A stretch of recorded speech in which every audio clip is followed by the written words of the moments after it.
Hello and welcome back to Boutwell's Bowling Center in Concord, Maine for the final three matches. Concord, Maine? I thought we were in New Hampshire. Oh, yeah, in Concord, Maine. We're in Concord, New Hampshire. We got Concord grapes all over the place here. We're throwing Concord grapes at icicles. That's what Candlepin was originally in the Stone Age, I believe. No, anyway, Bob Lee with Kevin Burns. And I think this is the 20th of 23 matches that we will be covering live here. Yeah. And we got Charlie Collins and Jess Pecora starting things off. The teams, as we correct the names, it's the NAR Clones. Hey, take it easy, bud. Casey McCool has joined us in the backside. So Charlie Collins is bowling for the NAR Clones, which is itself a misspelling. And I now have a misspelling of a misspelling up there. Kind of meta. Charlie Collins has a 118 overall average, a high single of 191, high triple of 442. One of the great lights in this community now. Oh. All right. 7-7. Gets away with a pair of sevens. We'll clear the scores from our last match. Hope you enjoyed the bonus coverage after our last match.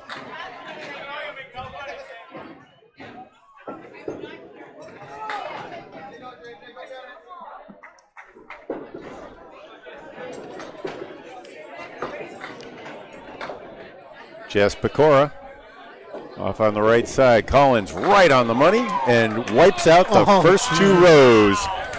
He also nicked the 4-pin. Everything from the back rows except the 4-pin stood up.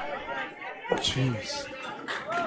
I don't know what's worse, when you punch up the 1, 2, 3, or if you punch up the 1, 2. 1, 2, 3, 4. 1, 2, 3, 4, yeah. We actually saw something like this similar ago the other day. Yeah, okay. This could be a fun trip for Charlie. He's got a 7 already.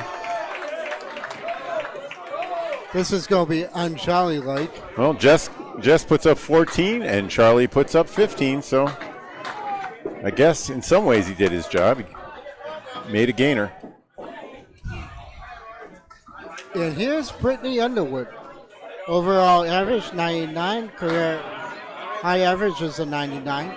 Talked to Brittany last night. She says she's bowling well, but she's on a big team. You know, she's learned to be a supporting player. Sonia Johnson, the women's high average on that tour. She's playing all the time. Brittany learning how to fit into the sub roll and stay hot. Brittany has a high single of 152, a high triple of 365. Rossetti drops 9 on the first pitch. Oh, look at this. Brittany good answer is Brittany clears 8 and has a good piece of wood to clear him. Rossetti looks like she's got about a 3 1/4 inch target, but no. Brittany takes hers. Advantage Underwood.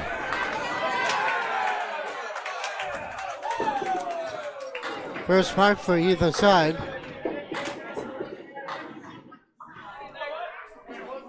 And a 9 for Lori. I'm sure Lori's thrilled with that. She's already shaking her head, looking for a better ball.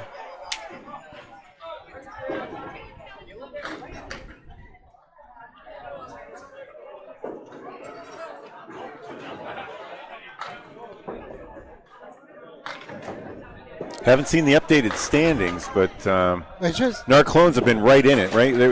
Before the last match. Do you know if the NAR Clones won the last one, AJ? Did the NAR Clones win in the previous? Oh, they lost. Okay.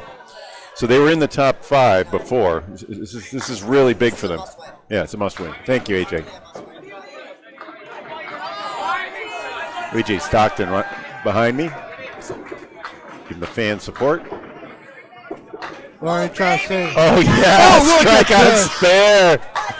Underwood She's been bowling well. I think she's trying to say, keep me in the starting lineup. I'm not a sub. She is. All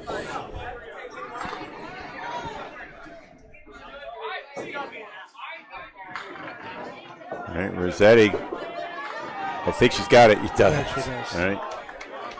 Big spare there but Brittany under with a spare and a strike to start things off. Getting the NAR clones going.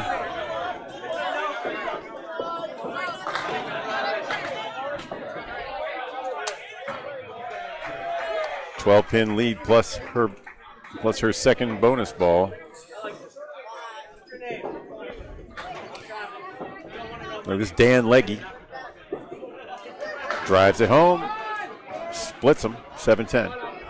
Sonia Johnson throws a nice right to left spin on that. 30 miles an hour out of her hand. That's not bad for Sonia. Sonia has an overall average of 109. High season average of a 115. Leggy converts on the 7-10 like you drew it up. And Sonia follows suit. Sonia also has a 179 high single, high triple of 425, and a high five of 649. That's pretty darn good. She's also a product of the old Candlepins for Cancer, Candlepin New Generation show. She's officially a member of Candlepin royalty.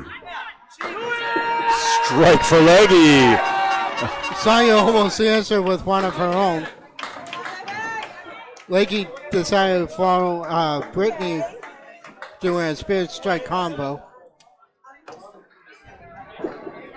And that'll make a pair of spares. How about 29 in a ball for Sonia? 30 and 2 balls for Underwood. 30 and 2 balls for Leggy. And 19 in a ball for. We are seeing some. After a few pillow fights, I think we're ready for a gunfight here. Yeah, it's going to keep me awake. All right. Here is Troy Fournier, the Rookie of the Year last year in my books. Oh, look at this. All right. I don't like that piece of wood. He has to play down the cap. Devin Brooks, right? Yep. Troy pushes 3 pieces of wood, hold together and avoid the spare. That one's on Devin's hands. He threw that one left. Devin has a 117 average, a high single of 184, high triple of 421.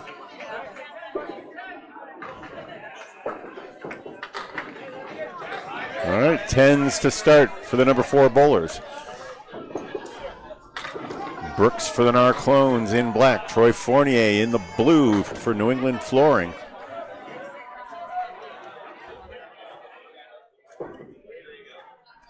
Davey Hodge Mallahan, the sponsor of that team. And also the team captain. Yep, he is not bowling this year. He's in a sub role anyway. Struggled a bit in the Friday Night Pro League this season. Devin in the pocket, drops 9. Solid 10 pin. All right, Troy's got very little opportunity. That piece is pretty deep. The only reasonable way to make it is to bang the piece, but he's got to have to hop it hard. Yeah, it's too deep. It's deep. Yep. Devin had a couple 9 drops, just missed. He's talking to himself. Troy takes 8, 18. Devin makes both of his 10s, so he gains 2 in the matchup. The lead is 13 for the NAR clones, and both teams have a strike and a spare hanging. Kai Hunt now bowling for the NAR clones out of Maine, and Tim Hasert out of Canal. Just for So Kai Hunt has a 124, 125 average. wow. High career average is a 129. High single 203, a high trip of 454, and a high five of 691. Just recently threw that 203 too. Wow. He made a bid at the at the money match, too. Oh, boy. He's a face of the future. He and Cole Fry and J.B. Gothard, some great young bowlers out of Maine. Tim Hasert,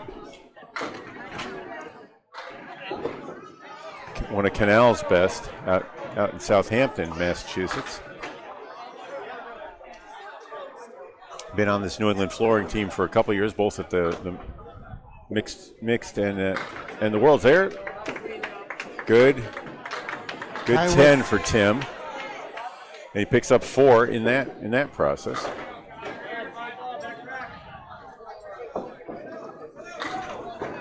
Kai with a tough 6. Yep. Spread eagle. You got to try to get 2 or 3 on each of the second balls, and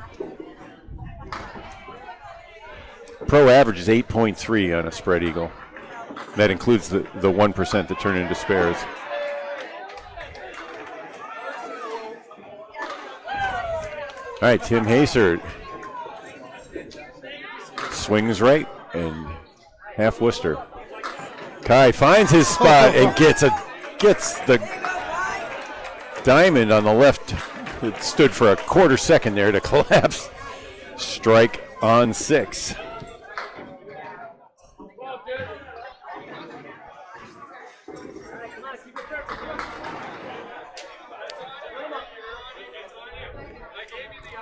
Our Clones out to an early lead. They're at 110 plus bonus balls in their first time through the order. It's like they just threw about a 130, to be honest.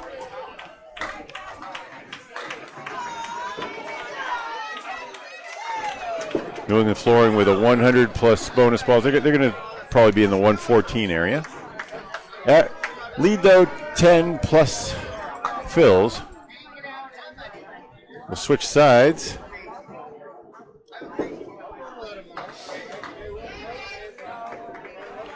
Charlie Collins, the leadoff batter for the Nar Clones. Let's see if we can get this camera to point a little more.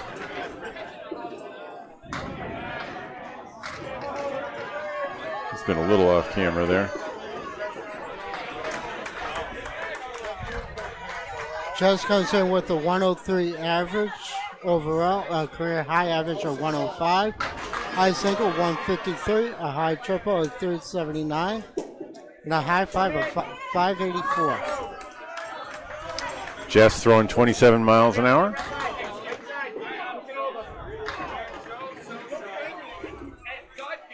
Charlie throwing 40.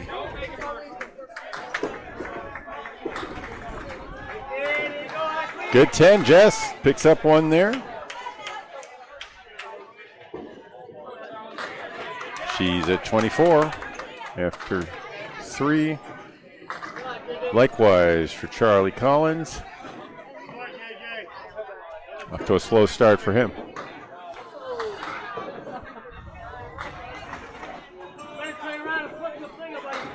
Nice pitch on that one. Wood should take care of the half Worcester problem. That's the 3-pin, and right behind it, the 9-pin. But he hits the ribbon, it should carry through. He does. No, it deflected. He's like. Yep, it should. Everybody knew it should have carried through, but it didn't. It was like there was a force field. When you hit double wood, the ball bounces away. That's fine, but usually the wood carries through. In that case, the wood deflected back as well. And Charlie, with 3 good balls, gets a 10. I guess you got to earn it. And Jess matches, so 34-34 out of the leadoff slot.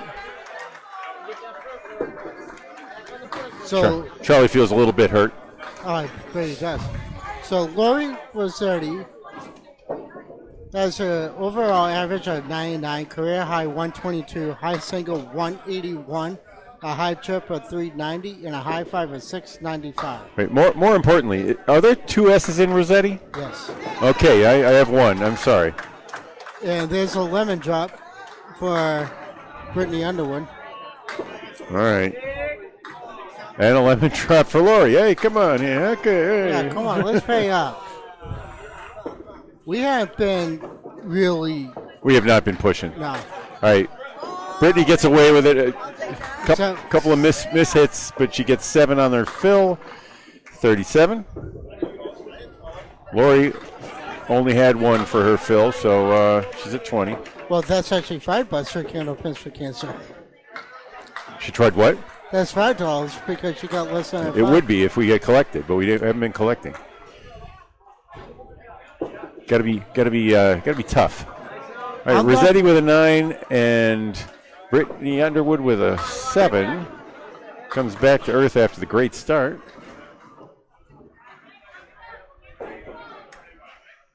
Yeah, I'm not Paul Green. I don't go after people for the lemon drops.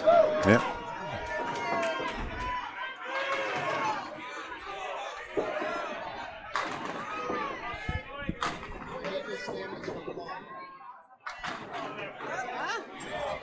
I think the standings are behind us, right? Paul has my copy of the standings. All right, Brittany pokes 7, Lori 2 on their first balls. Back on the head pin, nice one. Didn't quite connect. Pushed the head pin right past the 3 pin and no spare.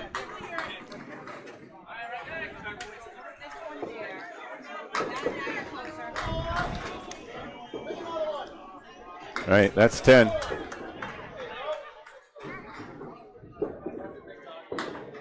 She's very good. That's a good 10 there. Real Lori good clears 4 pins standing.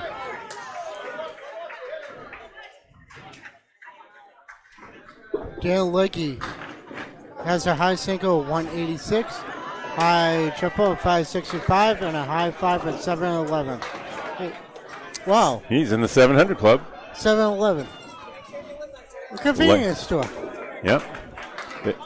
Also, 2 numbers that sum to 18. I get excited all the time about 7 and 11.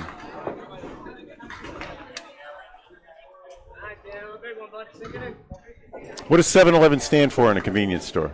I have no idea. Hey, Dan.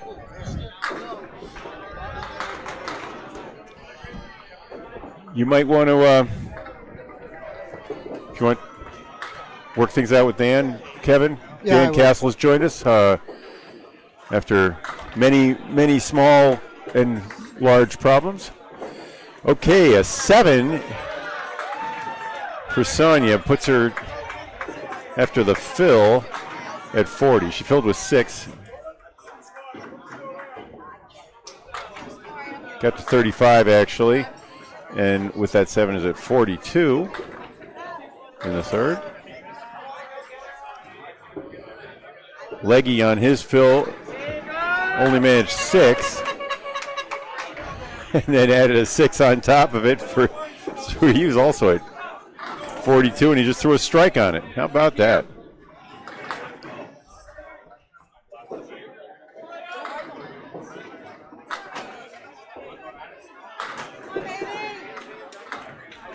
This is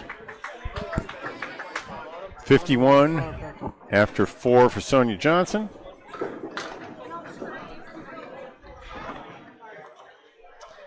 Of course, I've spelled Sonia wrong with a J. I always, we have Sonia with a J and Sonia with a Y in the Candlepin community. Go, Troy, come on now. Troy has an overall average of 114, career high average 119.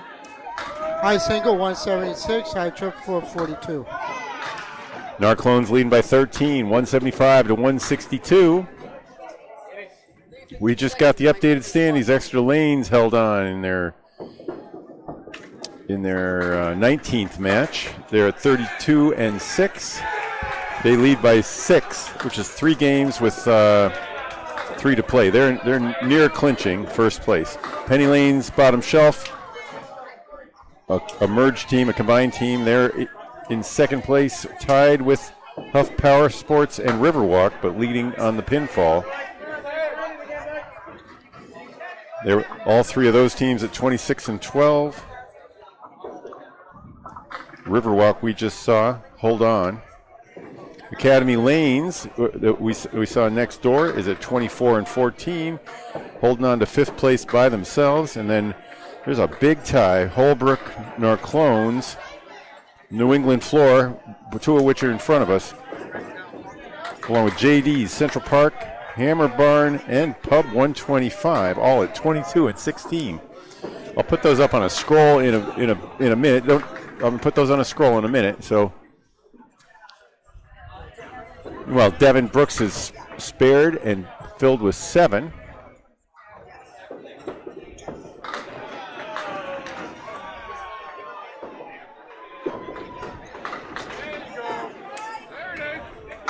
Troy Fournier put up a 10 and a spare. He's at 38 through 4 and a ball. Devin closes his fourth out with a 10. He's at 47 as well. It's a 20-pin lead for the Narclones. And when we look at these standings, this is a huge match. Narclones and New England Flooring both tied for 7th. Tied for 6th. 6th is the final place. So actually the pinfall is also going to make a huge difference. Holbrook is about 37 pins ahead of the Narclones in pinfall. Tim Hazard has a 124 average, high single 191, high triple 447, and a high five at 684.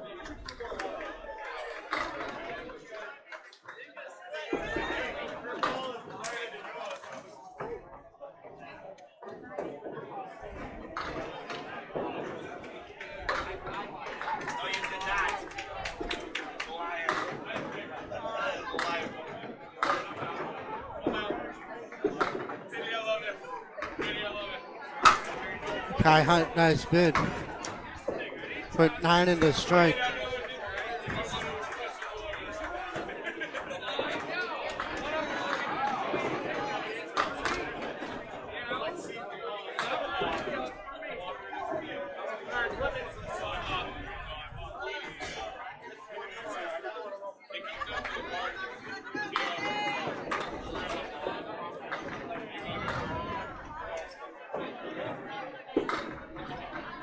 And it's a 9 for Kai.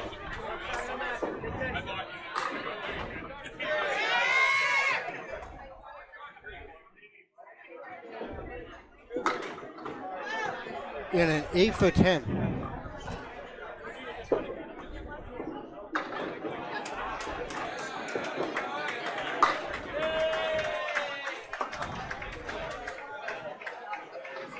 The 29-pin lead in favor of the Narclones.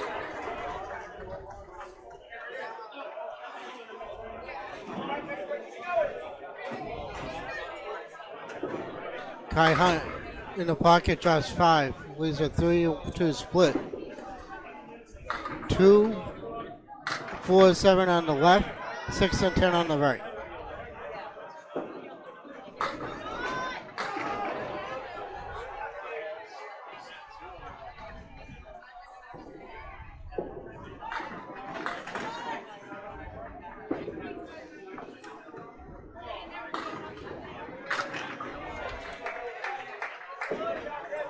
Hazard fires, drops 9, leaves a solid 8-pin.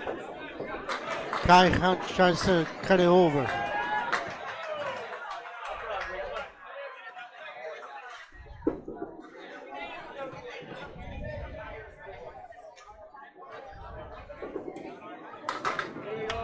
A spear for Tim Hazard and a 10 for Kai Hunt. I'll get the scores. I'm just getting the scroll ready. Okay. Looks like Academy Lanes all by themselves in 5th place, 24 and 14.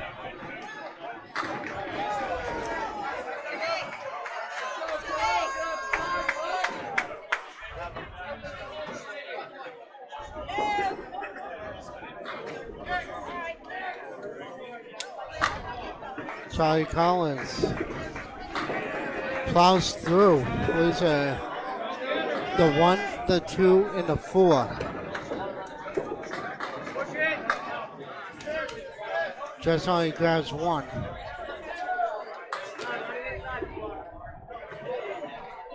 Try one. Right in front.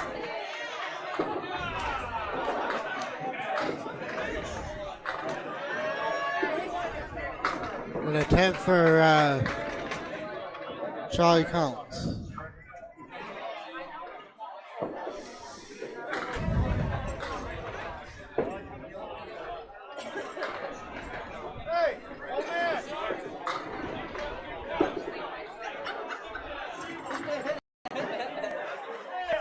All right, we'll get that scroll going on the bottom of this page. Just buries the pocket, drops 8. 4 in the 8. Charlie Collins punches an eagle with the towel.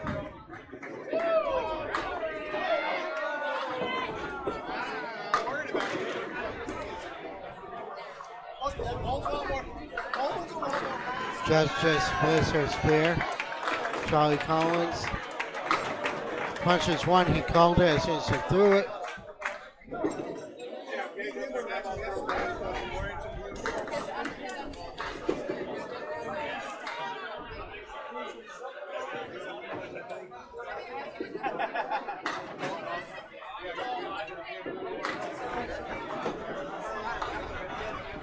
All right, my apologies. I think I've caught up now with the score.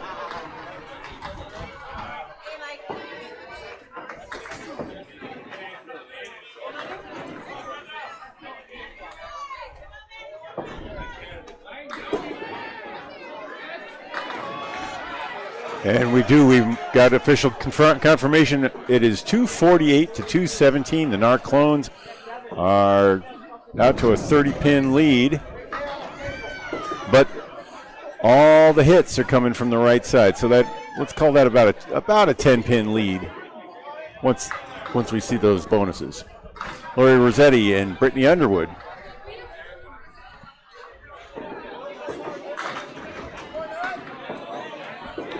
Rossetti and Underwood will be open in the 5th.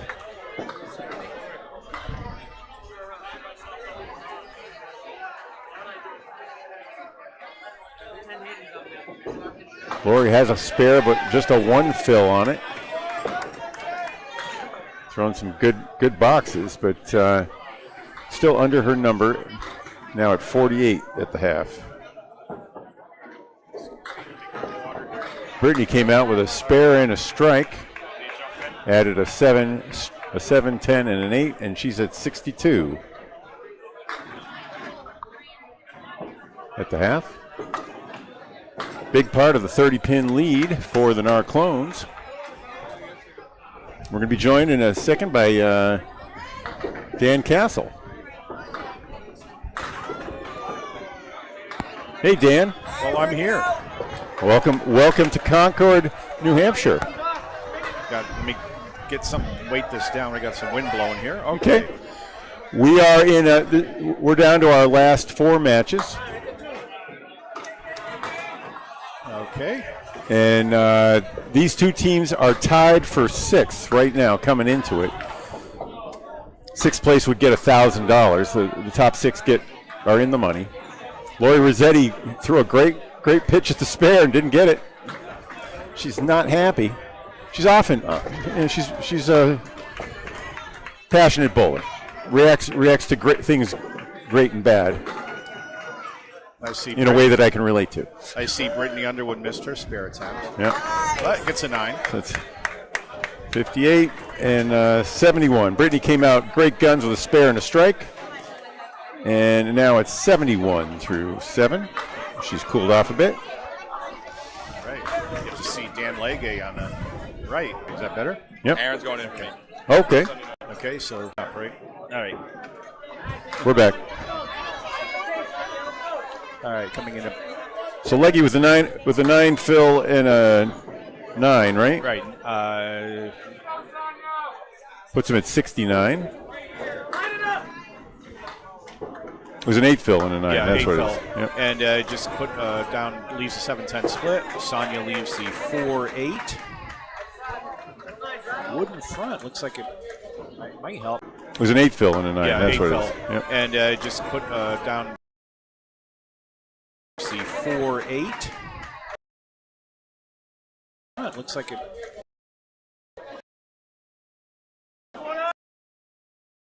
His second 7-10 of this match. He made a similar. He had a V that he split right next to the 10 pin earlier. And no spare for Johnson. She's going for a 10 now with just the 8 pin up. And there it is. So that puts her at 70 and Legge was 79 in the ball. All right, cuts the lead down to 21. Narclone's holding on, but the big bonuses are still coming. Three spare fills should knock that down to just 2 or 3 pins if they're average. All right, Troy Fournier on the right for New England Flooring. On the head pin, everything but the 10. Brooks threw a very similar ball. It was a beauty. All right, the complaint, I saw Troy raise his hands. He doesn't like the way that wood is configured. We'll look at the pin cam. Watch it. Yeah, it's all three pieces were facing left. He had to just smash them and hope they went back. And Brooks goes to the left, just picks out the 4 pin, and Fournier trying to get a 10. Yeah, that wood was trouble all the way around. No, nothing going $9. But the big news there is Troy did fill with 9, so. That was a fill? Okay, I didn't see that as I jumped in the middle here. Yeah, he was working on a spare initially. So he throws that 9 on top of a 9 fill. And an $8 for Brooks puts him at 55 through 5.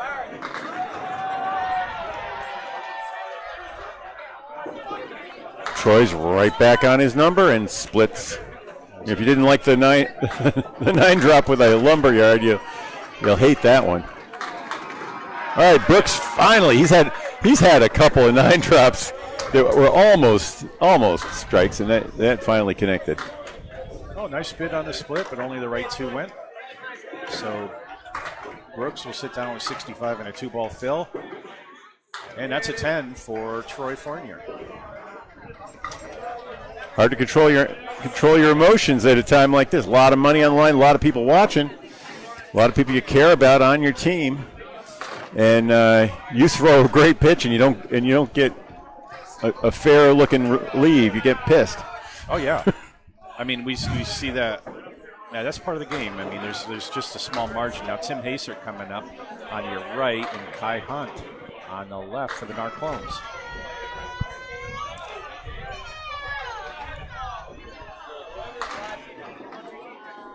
And so far Tim is at 37 through 4, but he's on a fill. Hunt is at 44 through 4. And he's not on a fill. Nope. So I'm catching up. The lead is down to 11 for the Narclones, minus a ball. Now there's a chance for Haser to make some damage on that. Here he goes on a fill. Way off on the 4 pin, just takes out 3. So that puts him at 40 through 4. Okay. Kai Hunt, left pocket, takes out everything but the 3 and the 10. All right, Haser looking at the 4 horsemen plus that 3 in the back. I call it a double row. I don't know what you call it.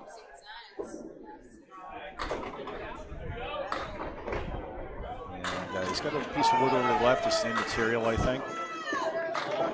What a pitch, but almost. On the 3-10 split, right. Does not go.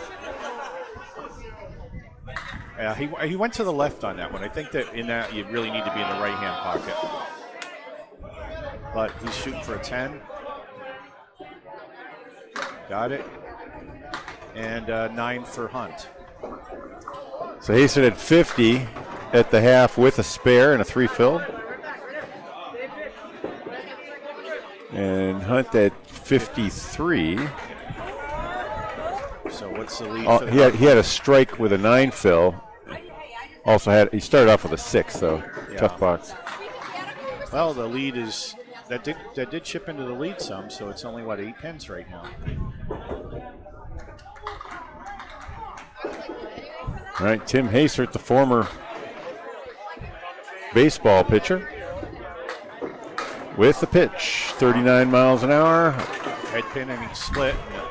Look at that mess. Well, it cleaned up some for Hunt, but both bowlers on the head pin and both bowlers with kind of nasty splits.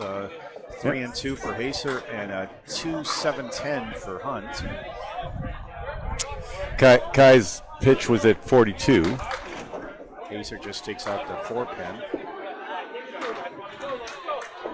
Wow. He took some pins off the wall that went in the right direction but didn't connect with the 10, so open boxes for both bowlers.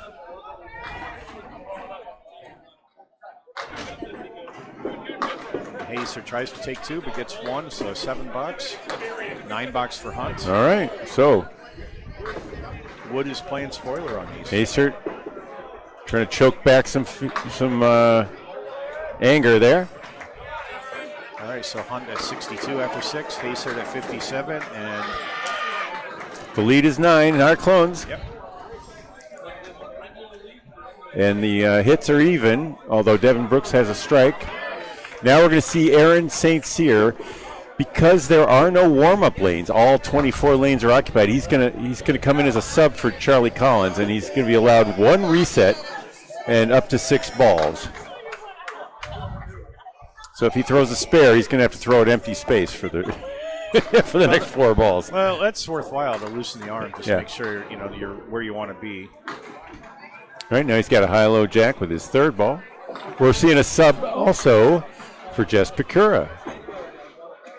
That's Deb. This one. This one? Okay.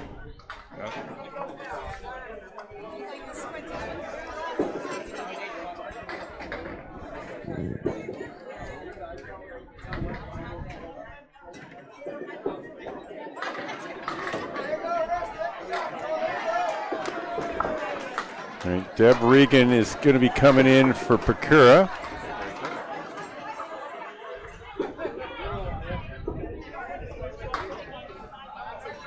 All right, I think Aaron is warmed up.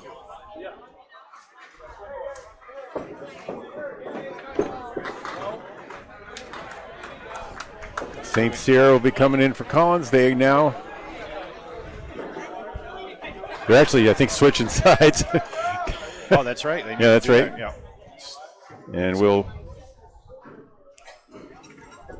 move their scores to match their team colors. Do we have any facts on Deb Regan? Deb Regan and Aaron St. Cyr coming in. Aaron, we know, won the tournament champions back at Central Park. Or Deb. Yes, they're coming in as subs if we can get their sheets. All right, just looking for some stats as the bowlers get going here. St. Cyr, one of the young guns. Yeah, I've watched him bowl quite a few times. He's something to behold when he's on. All right, Deb is still warming up, I guess.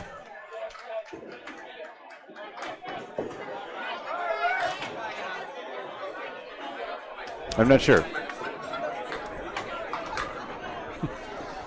All right, let's see. All right, so Deb Regan comes in with a 101.4 average.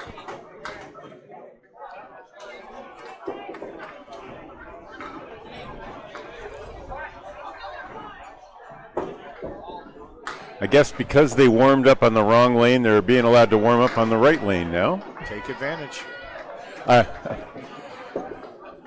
don't think anyone's keeping score, though. So, all right, here we go. One more pitch from St. Cyr. And we're looking up Aaron's average here. I think with that ball, that'll look pretty good. I see him as about he's been about a 114 bowler in the Friday Night League. Something like that.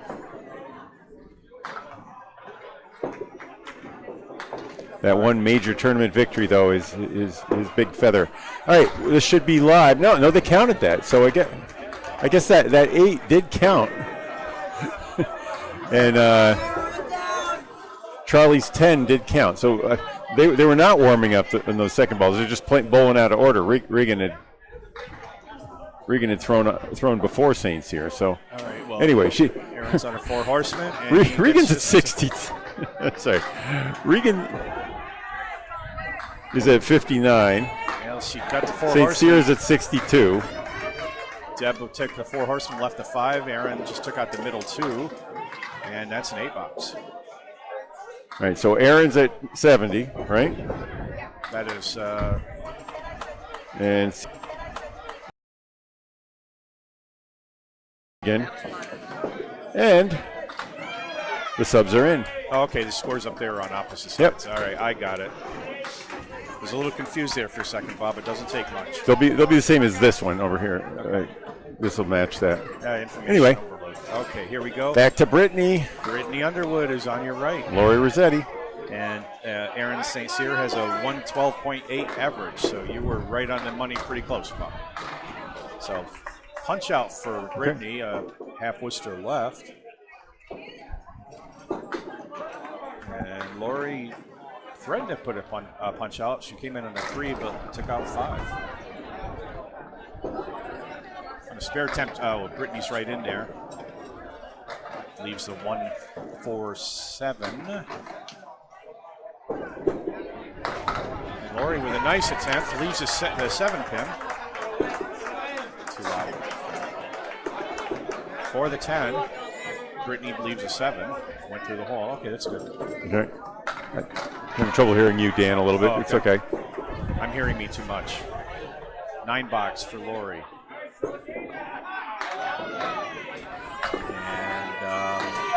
that puts Lori at 67 and Brittany at 78. And I'll catch up with the totals here in a moment. All right, 7-pin lead for the Narclones. Brittany in the number 2 spot. In box 8, here comes Brittany. In that pocket, nice. 8 are down, the 4-7 stay up. That looked like a strike ball to me. Here comes Lori. A little bit left. Punch out left, half Worcester with a 2 and the 8 gone. Yep, so if you're aiming the middle of your ball at the middle of the head pin, a 5-inch miss is what will cause that half Worcester. 5 inches on the number. Underwood on the spare attempt. She gets it, doesn't touch the wood. Nicely done. Takes out the 4-7 for a spare. Now Lori's shooting at a half Worcester, goes way off to the right. 6 pin still standing, wants to get it out here.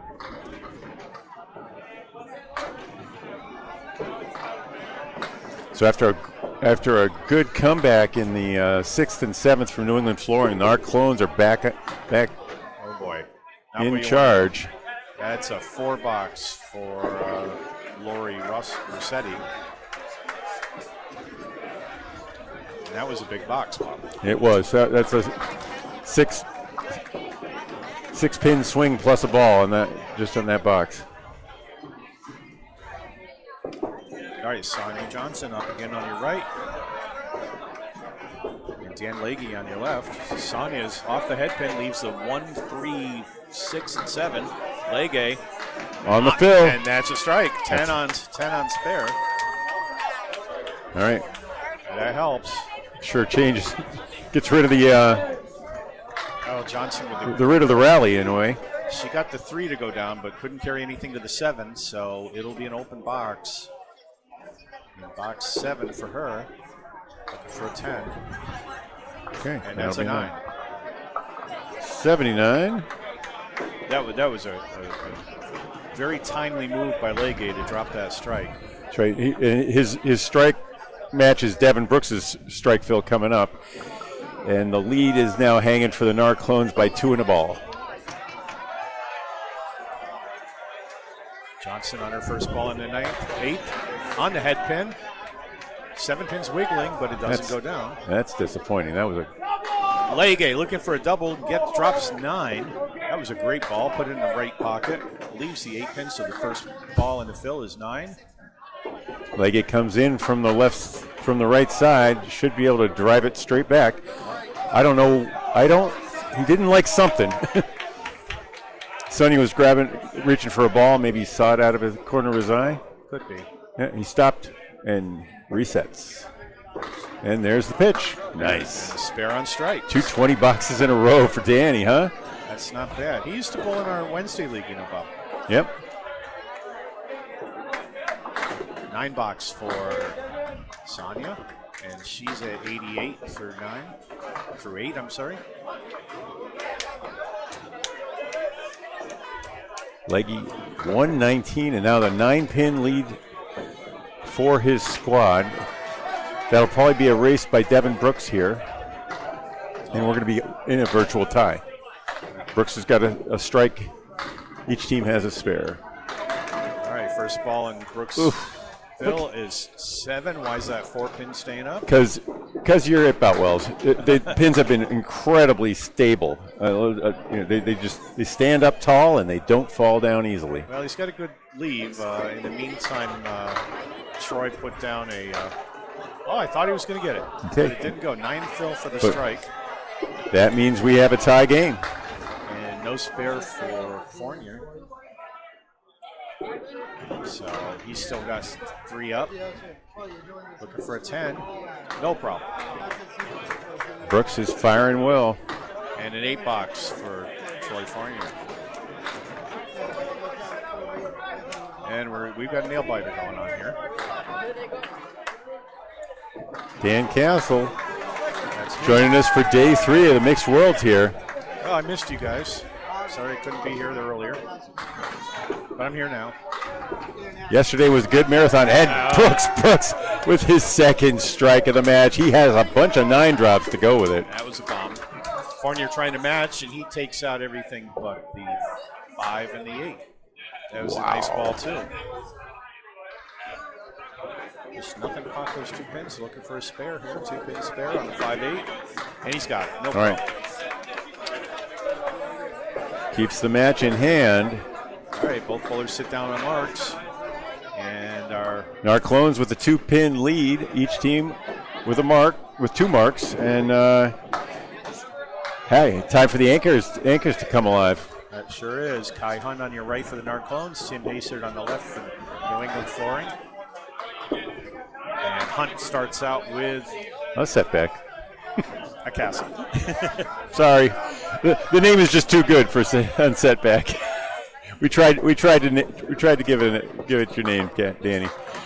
Well, we still use it. You got to have a legacy somewhere. But it stinks anyway for the bowler. All right, Hasert with a 6 drop. Hunt's trying to shoot this, puts it in the hole. Hasert looking at the 1, 2, 8, and 10.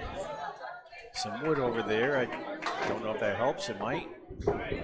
He avoided the wood and left the 10. Yeah, we're having a little difficulty with the audio here. I'm not sure. I want this thing to be high. Okay, whatever you need to do. 9 box for Hunt, 10 box for Hasert. All right. Enough technical talk. Let's talk bowling here. All Dan, right. it's your job. Let's go. There we go. We are at 67 through 7 for Kai Hunt.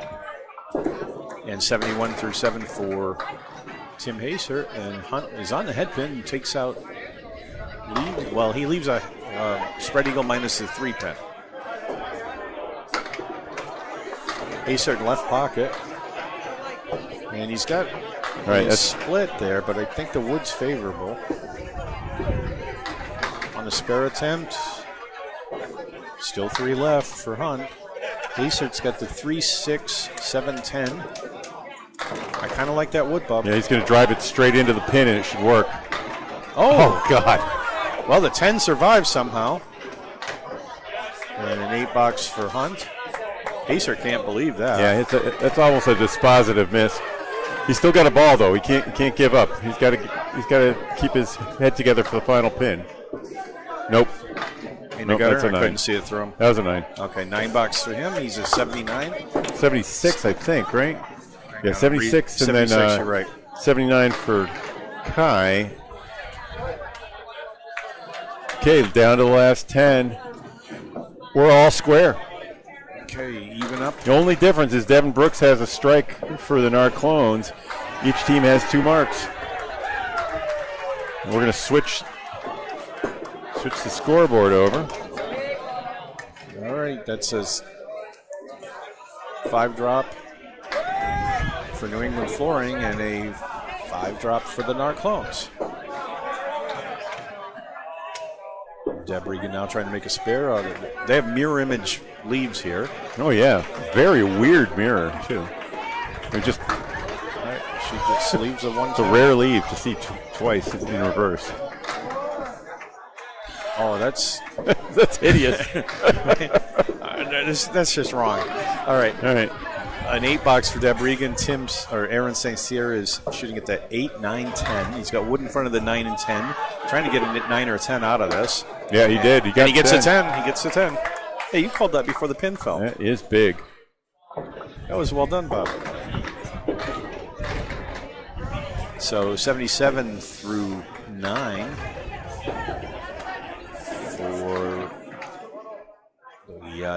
for Deb Regan, and 80 through 9 for Aaron St. Cyr. Deb Regan is on the 2 pin and leaves a Caleri right. Here comes Aaron on the head pin, a bit full. Ouch. And that's a 3 in a line in the triangle. The wood by the 2 pin might help here. We'll see. Deb Regan at the Caleri again leaves a 110. You've seen that before. All right, Aaron's going to poke it just above. Right there. Yeah. Oh, the 7 pin stayed up. Kind of like the one that got away from Tim. Yeah, Haysert. exactly. Corners are stubborn here. We call them the corners. They're vertices, the 7 and the 10. Well, corner's good. Oh, and Deb's got a 10. How about got that? the 110. Aaron with a 10 also to match. And that gives an 87 to Deb Regan and a 90 to Aaron St. Cyr.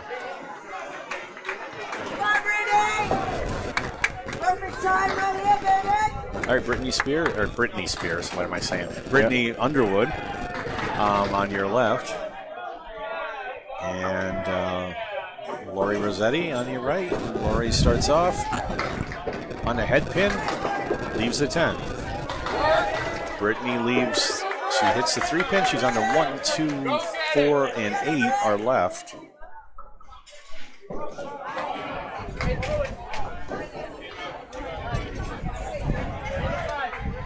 All right, lots of wood out there for Lori. Doesn't have a clear line to the pin, doesn't appear to me, so something's got to come off the wood, and seems like she's going to have to spin something around if she can. She makes a good effort at it, but it doesn't carry it. Brittany's looking at straight shot and leaves the back 2. So I think one of the things happening here, Dan, is we've got a lot of transformers right around our audio equipment, and we're getting interference. Okay. Well, it sounds good in my headphones here, but I'm hearing word that we are scratchy. We're a little scratchy, and There's 9 boxes for each bowler. Brittany's at 103 through 9, and Lori's at 80 through 9. Okay. Coming into box 10. Our clones with the advantage right now.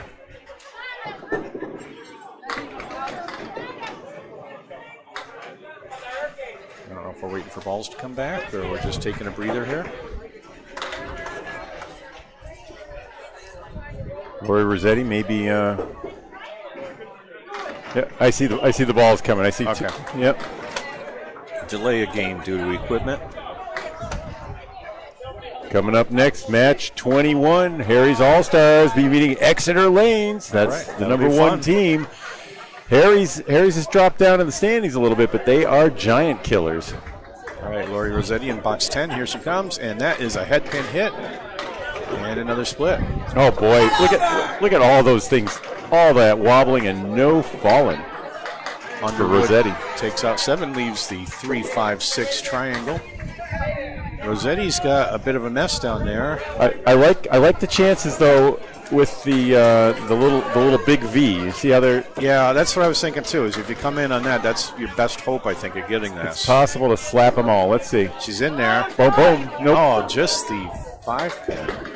Pinched it on the corner instead of sliding down. Open box for Brittany. She's making eyes at something in the ceiling. I think something in the ceiling she's mad at. I don't know.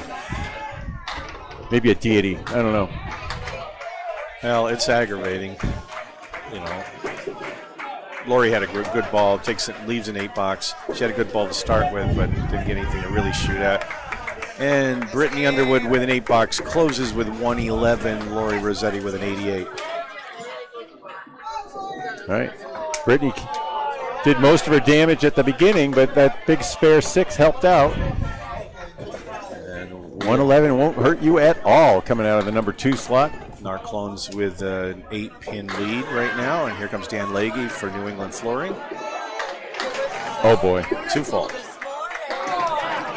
And a 9-drop. I'm sorry, I didn't see the 10-pin. For Sonia Johnson. All right, Leahy's looking at a 3-1. This is going to be a tough one. He's playing the 3-pin, doesn't go. Oh, Sonia misses the spare. all right, the lead is down to 2.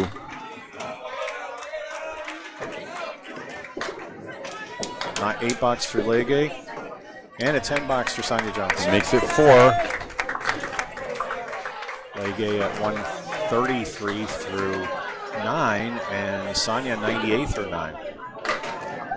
Leahy's putting up a good game here. Big 10th box. Is Leggy a French name? Yeah, I think so. Oh, man, great bid. Yeah, Dan puts it on the 2-pin, takes out 4.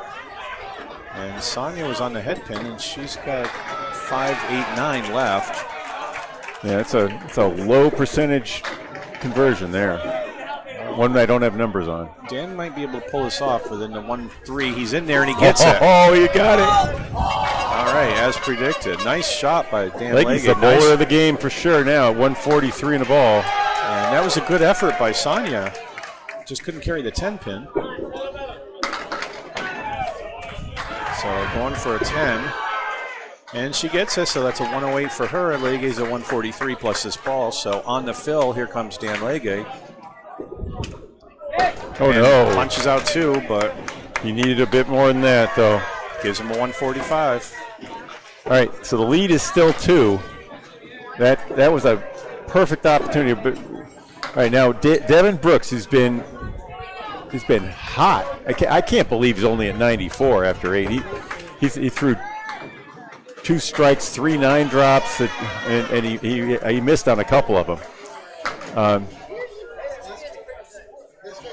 All right, Troy Fournier in the pocket. Great shot, no luck on the lead. 2-4-6 split. Here comes Brooks. That, And there we go. Big double strike. strike, and That's 10 to start the fill, and Yeah. another ball left. means they're going to have to answer in kind. Fournier put a great bid on that, split the 2, but didn't touch the 6, so open box. And that's a 9-box for New England Flooring. And Troy Fournier's at 100 through 9.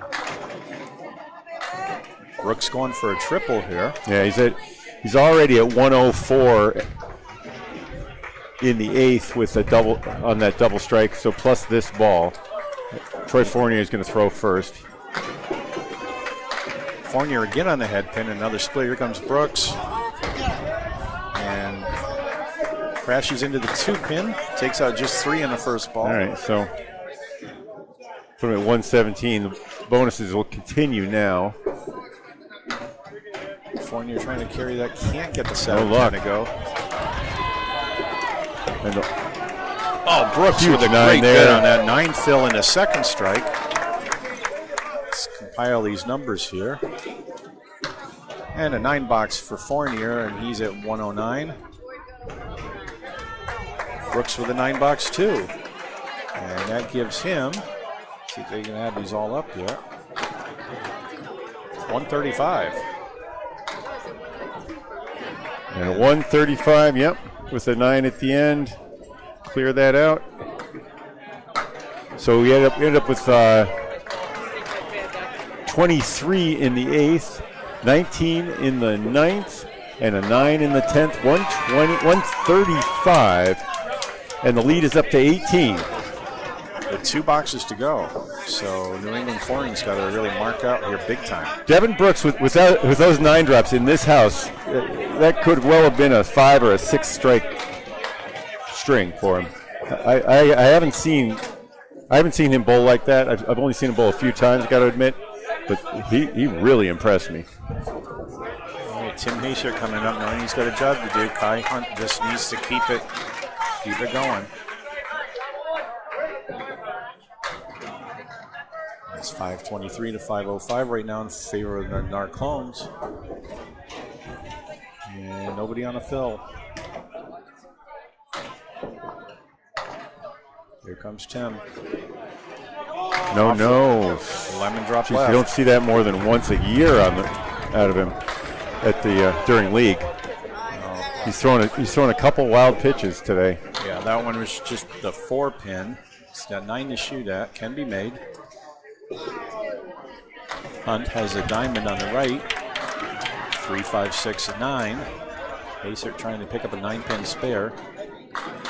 Off to the left still. All right. No spare for Hunt.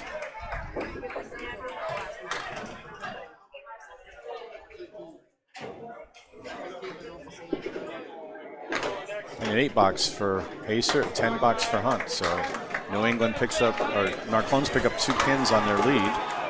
And we're in the last box. Not much room. Now in double strike territory. Tim has done it a bunch. Yeah. I've seen him come through at the very end before. He throws a nice steady 38, 39 mile an hour pitch. Very accurate. A little bit of right to left spin. Left to right movement. Boom, and nope. It's not going to happen. Put it in the pocket. That's going to do it. And congratulations, the Narclones. They are going to stay in the money slot. All right, and both bowlers. Big finish from Devin Brooks. Great game from Dan Legge. He's going to be he has the 145, but maybe the player of the game is Devin Brooks with the. That was huge. If he converted on a couple of those 9 drops, we could have seen a 170. Haysert tried to spare that, and Hunt both will be open to finish this up. Low games for these guys because this is way below where their averages run, which I don't have in front of me, but I know that. That's a 9 for Haysert. An 8-8 for Hunt, and that's the wrap for that match. 93 and a 97, respectively. Right? Yep. Those match the official score. The official tally is 541 to 522. Our scores are official as well now. Congratulations, Narclones. You are in the money spot. It's yours. If you win it out, you should be going home with at least $1,000. Hard fought match. Yeah. There's no doubt about that one. All right, there's still 3 to go. And next we're going to be seeing our number 1 Exeter Lanes team against Harry's All-Stars, all-time favorites. For Dan Castle and Kevin Burns, I'm Bob Lee. We're going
Okay, we're coming in.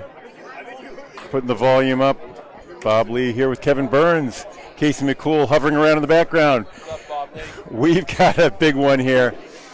This is the big one. This is because Penny Lane is nearby. Yeah, Penny Lane is right next to us. So this is first and second in between. Mario Johnson pitching a Caleri to start things off for the Exeter franchise. Looking to hold on to their first place position. They were leading by 3 earlier today, but they lost their first 2, as I recall. They lost 1 match today so far. And we have a treat here. This is mother versus daughter. Steve Johnson against her mom.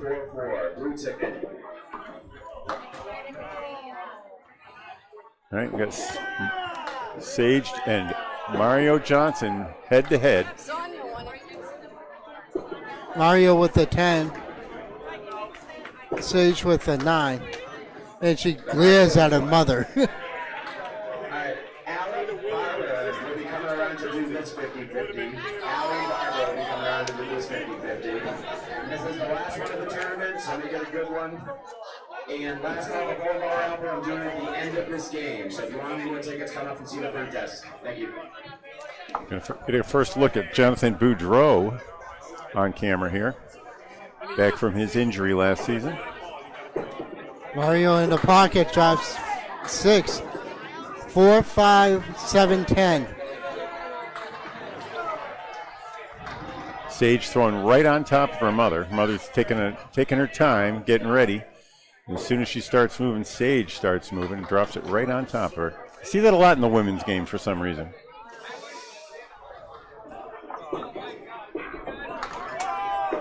Oh, nice bit for Mario. Sage Johnson has a 106 career average, a high single of 156, a high triple of 401, and a high 5 at 615.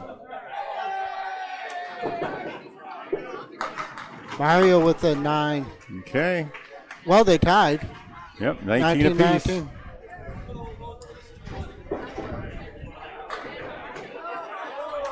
Harry's All-Stars down in the standings a bit, right? I think they're out of the hunt for the. This is the updated standings. I thank haven't had you. a chance to look at it yet. They just lost one recently. They're 18 and 22. They are in 16th place, and it's safe to say they're out of it. But Exeter has all. What is first place? Like $10,000, $8,000, $15,000. $15,000. Yeah, $15,000 on the line with them and Penny Lane next door.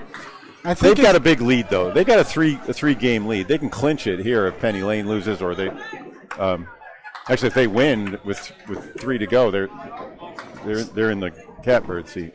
Sonia with a 7 after 2 balls. Right. I'll go through the standings in a little bit after I do stats.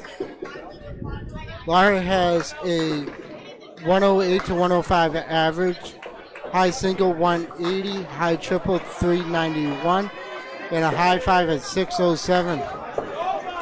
7 and 9. An early 2-pin lead for Harry's All-Stars.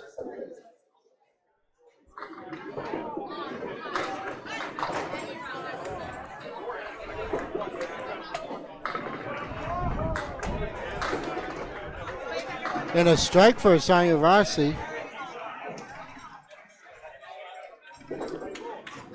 Laura has a high-low jack plus the 2-pin. Nice. And she well, corner pin didn't carry. You know, I felt like that's been the theme this weekend, where the corner pin won't carry. In a 9 box. So an 18 trip, 2 9s for Laura Derfler. Sonia Rossi at 17 and 2 bonus balls coming up. So Harry's leads by 1, but Exeter's got the bonus balls. Tim Matero now steps into the 3rd slot. They're going back and forth on whether Mike McIntosh should be here. Well, Mac is here. Yeah, he's here, but he's not bowling. So let's put the name up correctly. Tim Matero. Let's give him. There it is. Matero leaves it right. He's a Chesterfield. Scotty Douglas been throwing real well lately. Not on that one. Scott Douglas has a 183 high single, high trip of 428, high five of 681. Looks like he's got 4 pins back there. I just missed the hairpin.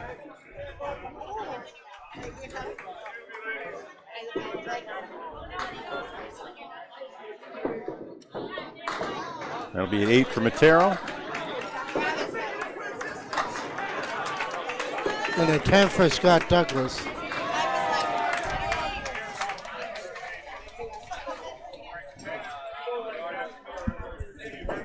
You want to play for a minute? Yeah. Here. I'm just gonna try to fill in the standings here. All right, this is Stan Castle. I'm back on. Catch up here. Oh, a half whistle for Scott. Okay, Matero's on his 8 drop. It's got the 6 and 10 with wood in front of it. Oh, Wow, that wasn't right. he was a little high on it. Yeah, I'm sorry. Looked good, but Oh, Scotty almost converts a half Worcester. Scotty Douglas leaves just the 9 pin up. And Matero for the 10, gets it. I'm looking over at the And there's a 10 for Scotty Douglas. on Penny Lane. Jumbo Ayotte just threw a double, and they have an early advantage over Powerhouse. All right, now coming up for Exeter is Aaron Fontaine, and for Harry's All-Stars, Jonathan Boudreau. John Boudreau has an overall average of 120. Best average is a 131. High single 200. High triple 491. High five 746. Fontaine on the 2 pin leaves a mess down there. Here comes Boudreau, and he's on a 2 pin too, so both bowlers have 5 pins up. 5 down. Fontaine, a great effort on that, leaves a 7 pin. Here comes Boudreau, and just plucks the 3 pin. This is the number 1. So both bowlers open. There's a 10 for Fontaine. Boudreau looking at the 178-10 to try to get a 10 out of that. Now, I don't know if you were watching the show yesterday. We actually had Will Damon and Tommy Osa kind of announce the match between Fontaine's team, and I forget who they were playing, but it was a fun match to watch. Well, Boudreau ends up with a 6 box, and Aaron's at 10 through 1, and he's in the pocket that time, but leaves a 5 pin. It's thinking about it, but it doesn't go. Boudreau on the head pin. Used to bowl with Boudreau and Natick. All right, both bowlers looking at spare leaves. Just a 5 pin for Fontaine. He picks it up. Spare for Aaron. Boudreau looking at the 3-10, and well, he sent a pin over there, but it didn't connect. No luck. Looked like a good hit, but he'll be open. And a 10. Dan, I've been saying all week, pretty much all weekend, none of the corner pins have been going, and they've been hit. It's been a nightmare for a lot of these guys. That's why a lot of the scores are low. And now we get to see 2 of the big stars of this game. John Winchell in your left and Jeff Surratt on your right. John playing for the Perrys. Jeff Surratt. Left pocket is left with a banana split. 4-6, 7-10. I know Casey's in the building. And a half Worcester right for Winchell. I'm sorry, Kevin, I couldn't hear you. I said I know Casey McCool's in the building with the banana split. He's always hungry. John Winchell has a 124 overall average, high single 190, Or full Oh Worcester. boy, full Worcester. High trip of 467, of high 5 of 744. All right, Surratt with an 8-box. Winchell's got a mess down there. 6 pins left. See what he can get out of this. And it's a it's 4-box. Right through the bunny hole. Well, you can win some, but you lose some too. I mean, that's just a tough box. It happens, and you know sometimes it's better for it to happen in box 1, I think, because rather than box 10. Exactly. I mean, with my luck, it always happens like right in the middle. Surratt drops 9 with a nice head pin hit. And Winchell looking to recover from that mess. And he's on the 3-pin, takes out 6. He's left with a 1, 2, 4, and 5. Surratt with a spare. Spare in a second for Jeff Surratt. Just single pin, nicely done. Winchell trying to make up for that 4-box. And he misses his object, so 2 are still up. Left with a 1-4. Disappointing trip for John Winchell.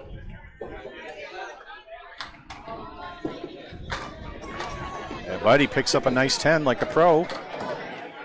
That's a disappointing 14 for him. He's wishing that it should be a little higher, but when you punch a half Worcester, then you punch a full Worcester, it's very hard to recover from that. Yeah. Well, see what we can do. Now we have the Johnsons. For Harry's All-Stars, it's Sage Johnson on your right, and for Exeter, it's Maria Johnson on your Mario left. Johnson. I'm sorry? It's Mario. Maria, okay. Well, Sage has a Caleri right, and Mario is 7. Mario has a 3-1, 2-1 split. Sage almost converts a Caleri. Not the easiest shot to make. No. She's looking at the 6-7. Oh, she sends it just over. about gets it. She sent it over too.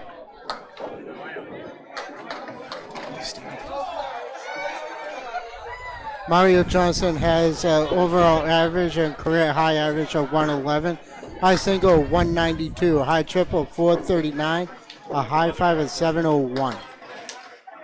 All right, and just pleasant greetings from Hall of Famer Stevie Reno. The captain of Harry's All-Stars. As most of you know, it was named by his father, Harry. That's where the team came from. And they come out of Millis and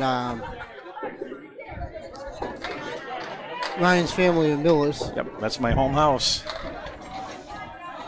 I've been there a couple times. Yeah. Bowled there once and it threw me off for a month. All right, Sage on her first ball in box 4, and she's on the head pin, but moves that 4-pin off spot quite a bit, but left with a 4, 7, and 9. I kind of wish that 4-pin didn't move because now you have almost a next impossible shot to the 7. gets She it. actually converts it. Wow, Nicely what a done. spare. Looking here at the 4 horsemen plus the 9. And leaves 1. What am I looking at here? Okay, got averages going. Backup averages in case we have subs. Okay, thank you. Mario with a 10. All right, so they sit down with Sage at 39 in a ball and 38 for Mario, and now we get to see Sonia Rossi. Sonia Rossi on your left, and for Harry's, and Laura Dorfler. Am I saying that right? I don't know. Okay. I just call Laura and just say, Had a pleasant conversation the other night with Sonia at the Justin Waters and Jeremy Seaholm match. Sonia out the mark. Laura starts out off the head pin and leaves a 3-1 split, and Sonia takes out the left triangle. I get my left and right mixed up all the time. It happens. I get the pins mixed up sometimes too. Wait till I forget names. That's when it gets bad. All right, nothing going there. Sonia on the 3-pin, but can't convert. Needed to hit that head pin, so both bowlers open in the 3rd box here. Sonia fills her strike with a 7. And that's a 9 box. Is it going to be a 10? It's a 10. And a 9 for Sonya. Yeah. Sonya has an overall average of 114, high single 175, high trip of 435, and a high 5 of 670. And she pulls out of Bayberry. Have you ever been to Bayberry? Yep, I have. I bowled there with Pat McCauley and a couple of other people. So Laura with an 8 drop, leaves a 1-9. Sonya came off on the 3-pin and just took out 4. Sonya is at 33 through 3 and Laura at 28 through 3, so just the 9-pin for Laura. Sonya with a 6-pin cluster and oh boy, that was a great effort. Everything but the 5.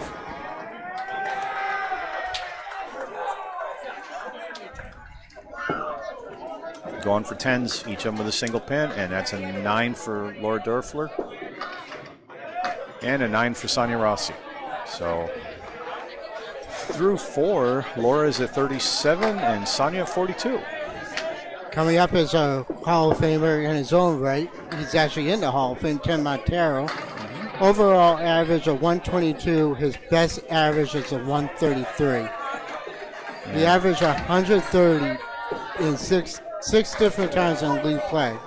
He has a high single of 215, high trip of 502, and a high 5 of 800. Scotty Douglas on the head pin leaves the 3, 4, 6, 7. And Tim Matero with a punch out and a spread eagle plus an 8. Scotty Douglas, one of the 2 Douglas brothers. Tries to carry it over. Matera goes for the 3-pin side, leaves the 4. So both bowlers open in box 3.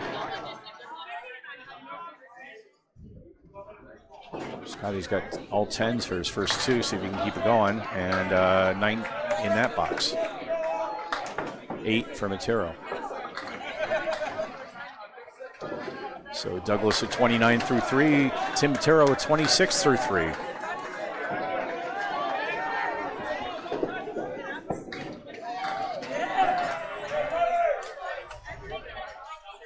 Comes Scott. Box 4. Off the head pin. Esther Lees is averaging 576 of string, and Harry All-Stars is averaging 542. All right, Matero was on the head pin that time, but he left the 2-6-10 split and some wood there that I'm kind of thinking he hit the red line or left and it might just go. Douglas is looking at a half Worcester variant. He's left with a 1, 2, 4, 6, 8, and 10. How do you like that, Kevin? That's a Chesapeake. I mean, that can go. Yeah. In terms of Matero's shot, I'm playing. You have to. Douglas gets his spare. You have to play it on the 2-pin, and Yep. he knew that. Had to hit that pin. He knew that. It's a valiant effort. It's a heck of a try. So Matero could not convert the spare, so Douglas has the advantage on that one. That's a 9 box for Tim Matero. And these guys sit down through 4 boxes. Douglas with 39 and a ball, 35 for Tim Matero. Aaron Fontaine comes up with Jonathan Boudreau for Harry's All-Stars. Aaron has a 128 average. His high single is a 236. He has a high triple of 572, a high 5 of 773. Boudreau, first ball is in the left pocket, and look at that, 5, 7, 8, 10. Fontaine punches through the 3-pin. Gives him 4 in the mark. So at 4, he closes out his second box at 24. Boudreau. Is that 7 going to go? Our 2 highest averages right there. Oh, he wow. makes a Chesapeake, 2 marks in a row. Yeah, two of the Aaron Fontaine at 122. Just right. They're our leaders. Oh, wow. All right, let's close out the boxes here. Along with Josh Daly at 125. There's Waters in there somewhere too. So, yeah, those are on the Exeter team are two of the highest averages. Only 3 above 120 in the game. All right. Aaron is on a spare. Boudreau off a head pin again. Just 4 down. He's a 4 horseman plus the 8 and the 10. Fontaine on the mark. And he drops 9 for that very healthy spare fill. It's left with a 10 pin with Wood way out in front of it. All right, Boudreau shooting at this. Probably wants to be in a 1-2. He is, and leaves a 7-10. He put a great effort on that one. He's not happy about that. No, I don't blame him. Fontaine with another spare. Fontaine's perfect through 4. Boudreau takes out the 10 for a 9 box. And in the tournament, Aaron is averaging 122.8. Jusserette is averaging 125.26. those are the 2 highest averages we have. And John Winchell, Jeff Surratt. John Winchell for Harry's. He's going to start us off. He started off with that 4 box. He's at 14 through 2, trying to make up for that. And that's one way to do that. Starts with a strike. Surratt is on a fill and put 6 in it. Put 6. Jusserette has a high single of 204, high triple of 483, a high 5 of 802, and he's a 5-time Easter Classic champion. And a spare for Surratt. 2 marks in a row for Jusserette. So after 3, Surratt at 34 and a ball. Winchell at 24 and 2. This is his opportunity to make up for that 4.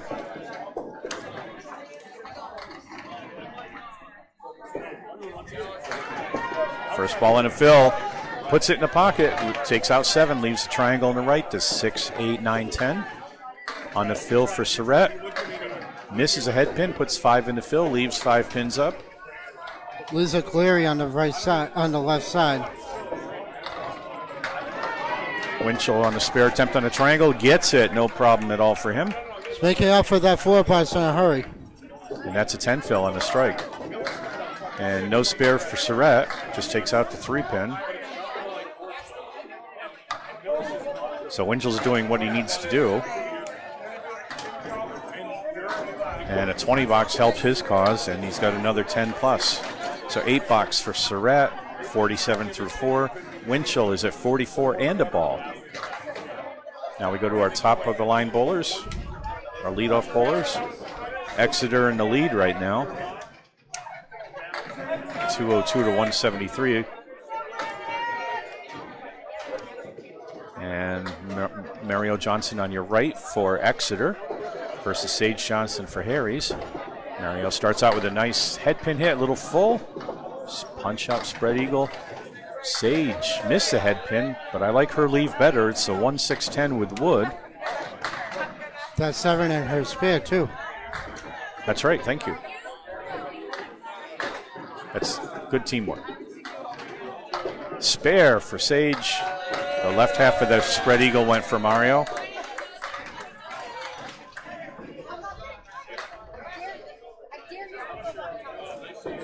And for a 10, and it's a 9. So Mario Johnson with a 9. She is at 47 through 5, and Sage is at 56 and a ball.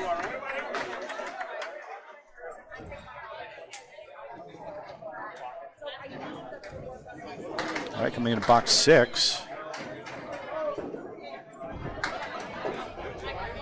Mario Johnson trying to catch up with Sage. First ball is another spread eagle. Sage is on a fill, and she put 4 in it. Sage leads a 6-pack. I like the setup here. We can see the pins well. Yeah. It's a lot better being up here than being at some bowling alleys where you can't really see anything. Oh, Mario gets the run. All right, that's open boxes for both. Sage has just the head pin. Mario has 3 and 1 to try to get a 10. It's an 11-pin lead. 2 marks on the board for Harry All-Stars and 1 mark on the board for Exeter. All right, 8 pins for Sage Johnson for Exeter, so a 9 box for Sage Johnson for Exeter, or for Harry's. All right, I'm getting myself confused. Happens all the time. Anybody Yes, who it works with does. me knows that. I think I worked with you, maybe once other than right now? Yeah, I think that's right.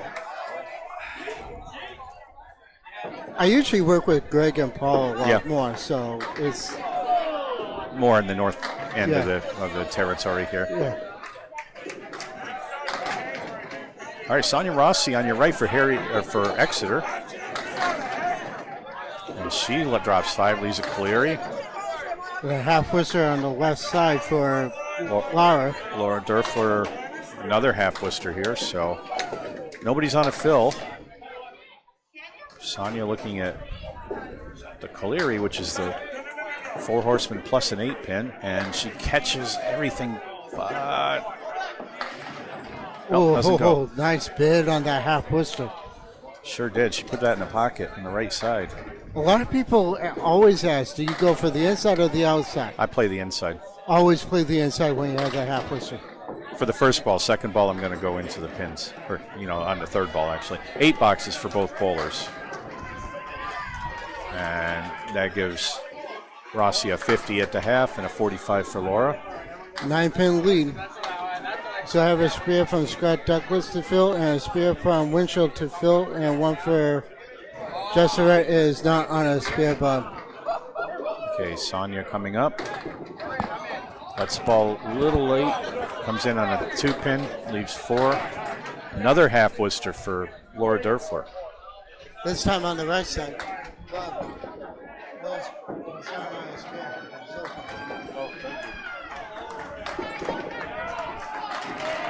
Sonia Rossi with a nice 4-pin spare. Trying to play the inside is Laura Durfler. She misses. Now she'll try to play a safety here and get as many as she can. Try to get out of here with an 8 or 9 if she can.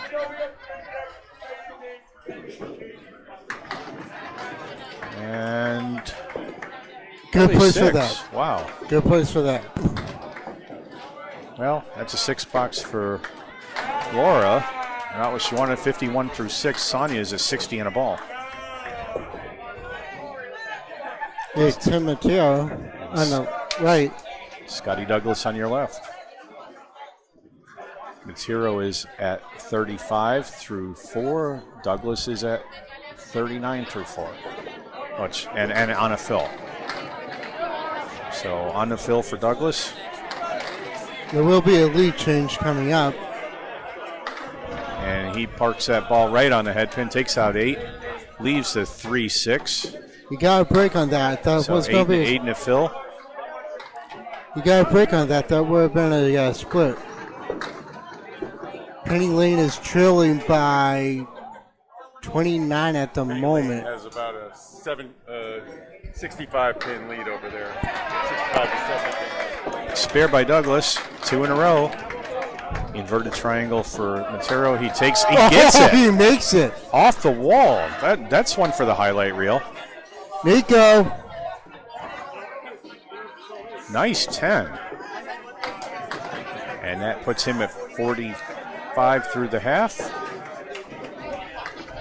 Nico Pujar, our remote highlight reel kind of guy. Yeah. He does such a great job. He does. Matero drops 8, leaves the 5-9. Douglas on the fill again. Oh, another punch out. How many of those have we seen in this game? I counted like 5 already. All right, for the spare, Matero on the object, doesn't carry it. Oh, he carried it. Douglas only put 2 in his spare.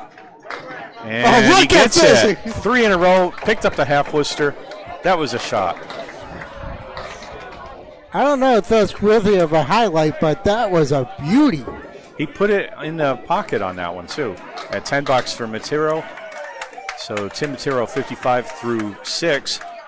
Timmy Douglas is 69 in a ball. I'm not going to be hard on John Boudreau because he's been out with injuries for the last couple of years. But I'm happy to see him back where he belongs, and that's on the links.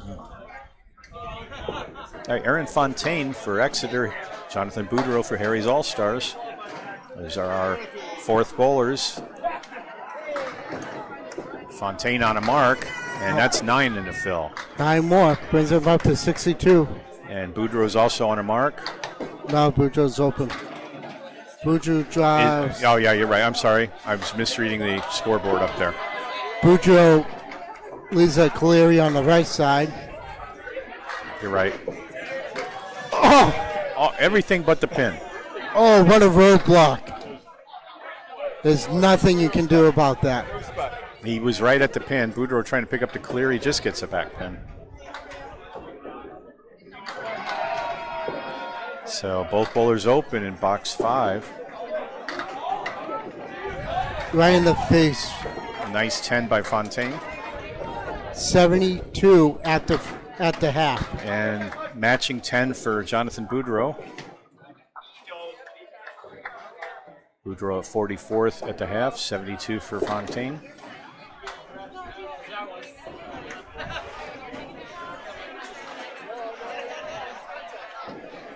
Fontaine is still the high man for everybody. Left pocket. Oh boy, That's all right. Lisa setback. 5, 6, In the 10. textbook form with 2 pins. Hey, you started it. Give him Bob grief here. All right. Oh, but the setback? 4, 7, 10. Got good wood for this shot. Play the 4 pin because he has a piece of wood. Hopefully it's enough to. Oh, Fontaine come on! gets it. He makes it clean. Nice shot. Wow, what a shot! Make a highlight reel. All right, and Boudreau put it on the wood in the right way, but it didn't go, so he's still looking for a 4, 7, 10 for a 10 box.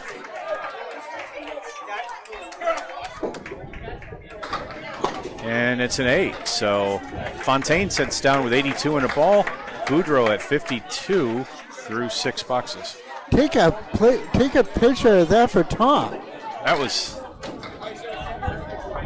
All right, anchor bowlers coming up. Jeff Surratt for Exeter. John Winchell for Harry's All-Stars. Here comes Jeff. Winchell's on a fill. Surratt just 5. 5 pins down, yep.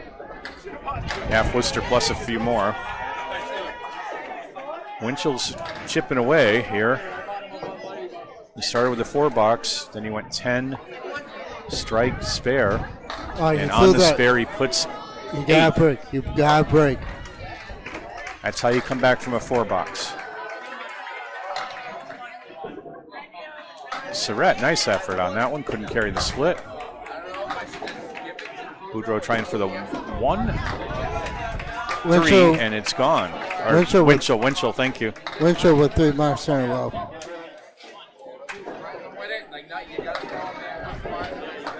So John Winchell puts up 3 in a row, and he's at 62. He pretty much And a ball. just overrode Jeff Surratt, but head to head. Okay, Jeff Surratt,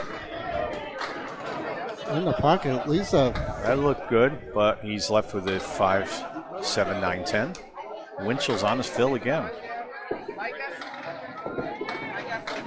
Winchell buried it. Drops a bomb. 10 in the fill, 4 marks in a row. Well, I That 4 guess- box faded into insignificance now, didn't it? Did. All right, Surratt with a tough spare leave. Yeah, 2 Takes full. out the middle, leaves a 7-10. That'd be a horrible fucking way. Other than that 4 box, John Winchell is pin perfect. He only left 6 pins standing. Yep, and it was all in 1 box. Surratt trying for the 7-10. He gets a 9 box. And they sit down with Winchell at 82 and 2-ball fill. Surratt at 65 through 6 boxes. And Harry's All-Stars has flipped the lead to 323 to 317 over Exeter. However, marks are the same, 2 and 2. But John Winchell's working on a strike. You have Sonia working on a spear. Yeah, so they both have 2 marks, and Exeter with 2 balls to fill and 3 balls on Harry's side. Mario with the 4 horsemen on the left. 1, 2, 4, 7. Oh boy. So Sage had an opportunity there, just hit the 4 horsemen for Mario. And she misses her object too. So both will be open. Nice out by Sage. Missed the high-low jack. Left the 8 to 9 box. 10 box for Mario Johnson, and that puts her at 65 through 7, and Sage at 87 through 7. 78. It says 78. I'm sorry, I reversed the numbers. My apologies. It's okay. Thought we were putting a 9 on top of that. Okay. First ball in the 8. Sage is on the head pin and leaves 3 and 1. 2, 4, 7 on the left, 10 pin on the right. Okay, Collieri for Mario Johnson. Look at this. That was a little weird. The front and the back pin went out, but she didn't get the spare. Mario shooting at the Collieri and just catches the head pin and the back pin. So for a 10. And that's an 8 box for Sage. Nothing went, just the wood. Penny Lane is running away. Matching 8 box for Mario's Johnson. Penny Lane is running away. They have 450 to 339 over Power Sports. All right. Laura Dorfler on your right for Harry's All-Stars, and Sonia Rossi on your left for Exeter.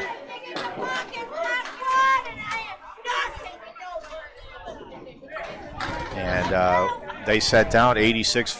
I'm sorry, Sonia's on a spare. She's a 60 plus a ball. Lori Dorfler's at 51 through 4 boxes. Looks like Tim Montero's taking himself out. Tim Montero taking away his ball. I think we might see McIntosh. Yeah, I think Mac is going to come in. All right, Laura with a hit on the 3 pin on the fill for Sonia. 9 in the fill, almost a strike. Bringing her up to 69 in another spear lead. She has 2 pieces of wood. One frozen against the 8 pin. All right, Laura misses her object. Sonia for the spare attempt. She's going to the right. Oh, it doesn't work. I would have gone left on that. I would have too. I would have gone right at the pin. But that may be what she intended to do. Sometimes we go off, you know. And she gave a thumbs up saying that's what she wanted. 8 box to do. for Laura. There she goes. Yeah. That worked. 10 box for Sonia Rossi. Yeah, we call that a. Who's that guy on the other side who working with Cook at Paul Grant? I'm sorry, I can't hear you. No, who makes when you don't make the shot the first time, you make it the second time. We call that a PG special. In a half whistle. All right. Laura Derfler with a 6 drop, and she's left with a 1, 5, 7, and 9. And it's gone. Nice shot. Sonia shooting at the half Worcester. She already made it earlier. Just about.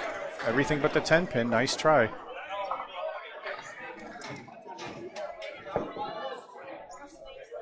All right, that's a spare for Laura Derfler and a 9 box for Sonia Rossi.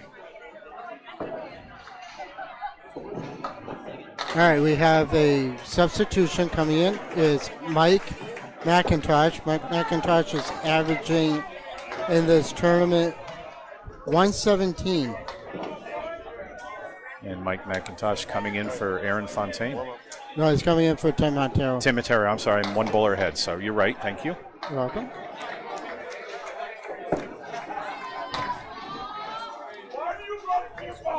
Mike McIntosh has an upcoming championship round for the ACST A North Division versus Pete Crawford. And that I'm not sure when we're going to have that, but it's soon. And the winner of that will be facing Jeremy Seaholm for the A Division Championship. So you're allowed to warm up right now, but it's 3 balls. You get 6 balls and 1 reset. Right. So he's going to warm up real quick. Well, we take the time. It's a 5-pin lead in favor of Exeter. 3 marks to 1. Harry has the advantage on marks. Yeah, Mike signals that he's ready, so we're going to get under. We're going to continue. All right, Scotty Douglas is on a fill. He's a 69 through 6 plus this ball. And McIntosh is coming in with 55 through 6. Timmy, another half Worcester left, just 2 in the fill. So he closes that last box at 71. McIntosh, matching half Worcester. Monkey see, monkey do, right? Yeah, exactly. The only time you cannot sub is if you're working on a mark. Yeah. They both came in on the 3-pin, but McIntosh has the advantage. Tim's got the head pin plus the 4, 6, 7, 10. And it's going to go right through the bunny hole for a 5. 5 box. All right. And McIntosh goes through as well. So a 7 box for Mike McIntosh, a 5 box for Scotty Douglas. And it's 76 through 7 for Douglas, 62 through 6 for McIntosh. Box 8. Douglas, nice head pin hit, but has a 7-10 split. Yeah, he got some decent wood for it. McIntosh on the 3-pin, 4 horsemen. Well, you're right. Scotty's got some wood to work with. I don't know which one I want to play for. I might go. I'm thinking of going to the. I'm thinking of playing the 1. It's a tough call. I mean, you could go to the 1 in the middle, but it's angled pretty square. John Winchell's giving him some advice. See where he goes. I think he's saying play the 1 in the middle because you're not going to carry the. That's where he's going. We tried to cap it. I wouldn't have capped that. I would try to find a red line and try to make it fly. And McIntosh, everything but the head pin. So Scotty gets another shot at it. Try to get a 9 out of here or better. Nothing. 8 bucks for Douglas. That's a tough 12 for 2. Mike McIntosh with that 10. And the 8th box, McIntosh is a 72. Douglas at 84. Jonathan Boudreau on your right for Harry's. Aaron Fontaine on your left. Aaron's on a fill. He's at 82 plus his ball. Boudreau's at 52, and that's their 6 boxes. It's a 7-pin game right now. Off the head pin. Boudreau drops 6. On a fill for Fontaine.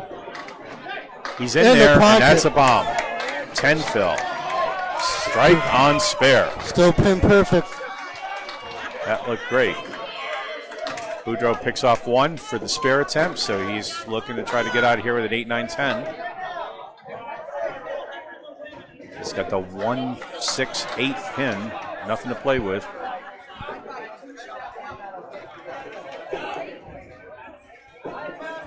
And that's a 7 box for Jonathan.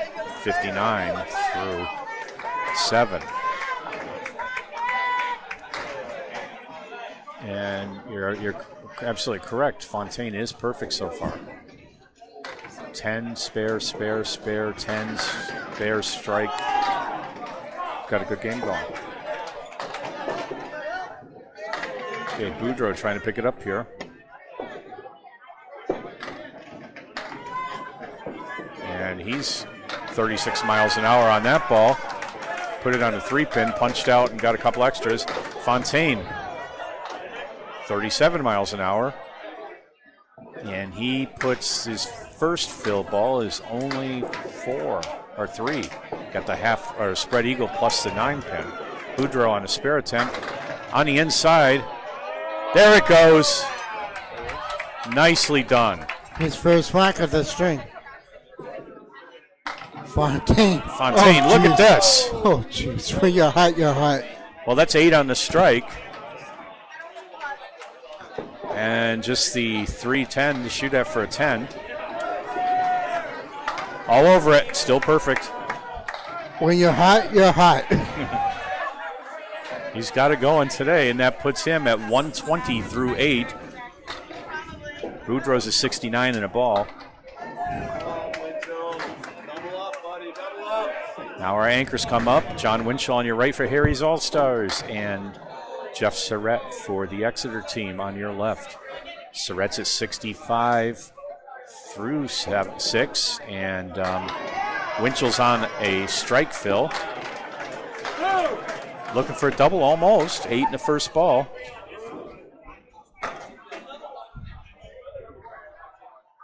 He's going to surpass Aaron Fontaine in terms of high game right now. All right, Surratt giving lane courtesy to gentleman on his left. I can't see who that is off the hand. That's Tim Jalbert. Timmy Jalbert. Yep, and nice 8 drop for Surratt. Leaves the 1-9. Oh. 9 in the fill for Winchell. Was hoping for that spare, just didn't carry the back pin. Surratt's got a good opportunity here. I think if he hits the head pin, he's got it. Nope. A little too much to the right, I think. 10 box for Winchell. And Winchell's at 101 through 8, and a 10 box for Surratt, and Surratt's at 75 through 8. Hey, how you doing? Only on this. Oh, I need to catch up with you sometime about a possible event itself. It's embarrassing. What's that? John Winchell Might be doing an is event. on the line on lane 18.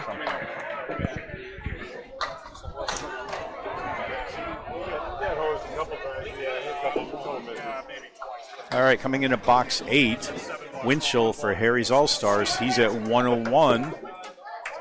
Misses a head pin. Drop 4, Jeff Surratt on a fill. He's on the head pin, and that's an 8 drop.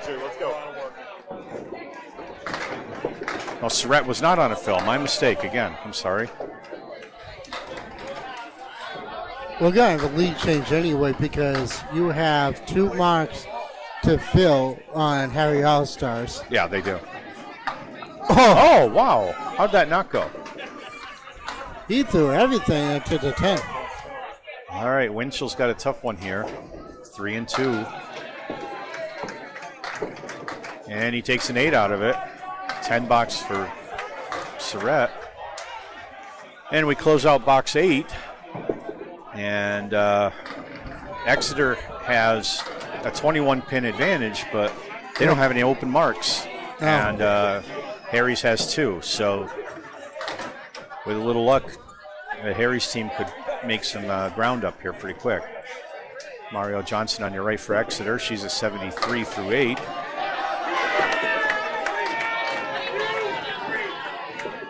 Late action, drops 7. Oh no, another punch out. That's like 8 this string. All right, so Sage Johnson's looking at a spread eagle. Mario Johnson looking at a sideways triangle. That's the 1-2-5 or 1-3-5. Everything but the 5. Nice try for the spread eagle. Picks up the left 3.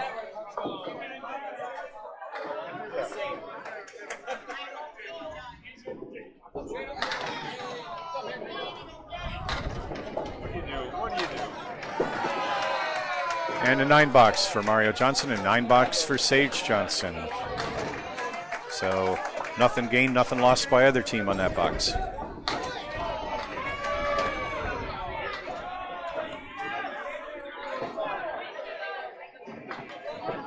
All right, 82 through 9 for Mario Johnson. It's 21. Are you counting the 10s in there too? They want to hand it to Winchell, trailing Single digits, hopefully. All right. Good chance of it. Mario Johnson on the pocket. Sage Johnson on a head pin again. Another spread eagle, but this time minus a 10. Another punch out. She's on the head pin like crazy. All right, so Mario Johnson has an opportunity here with the 3-5 being the only pin standing.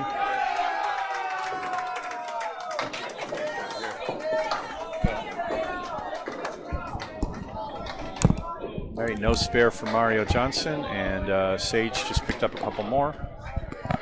Go ahead, Bob.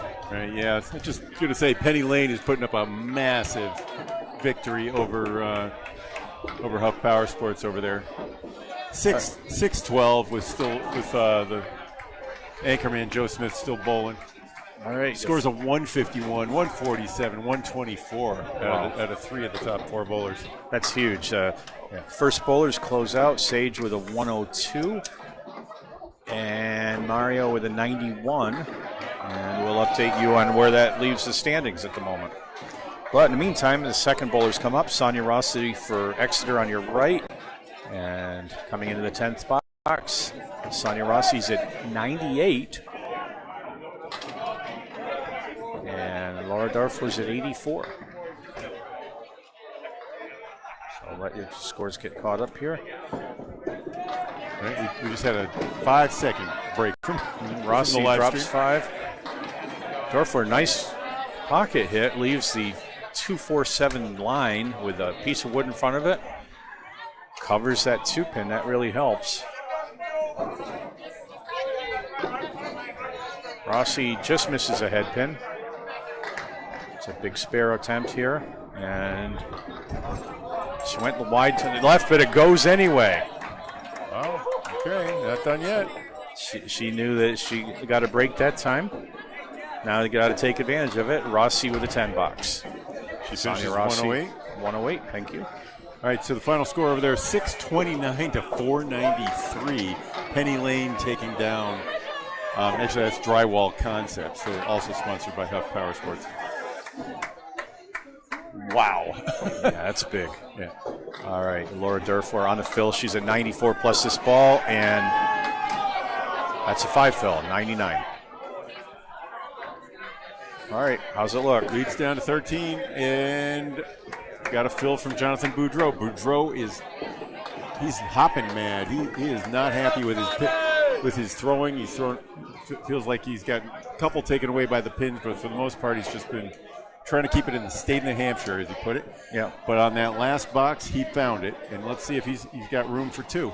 Says he's been real happy with his throwing since coming back from the injury. All right, McIntosh off on the 4-pin, drops 5, leaves a diamond and a 10. Here's Timmy Douglas. Scotty Douglas. I do that all the time, those guys. And it's a strike regardless of which Douglas brother picks it up. Completely. This one counts for Harry's All-Stars. Radically different styles, in both in hairstyle and in bowling style. The brothers, yeah. But they love each other dearly. Their families support them both, like almost no other bowling family. Yeah, those guys are great. A strike or spare for McIntosh. Yep. Picked up that diamond plus 10. Nicely done. Not the easiest spare to make. And so he's at 82 in a fill. Douglas is at 94 in a 2-ball fill.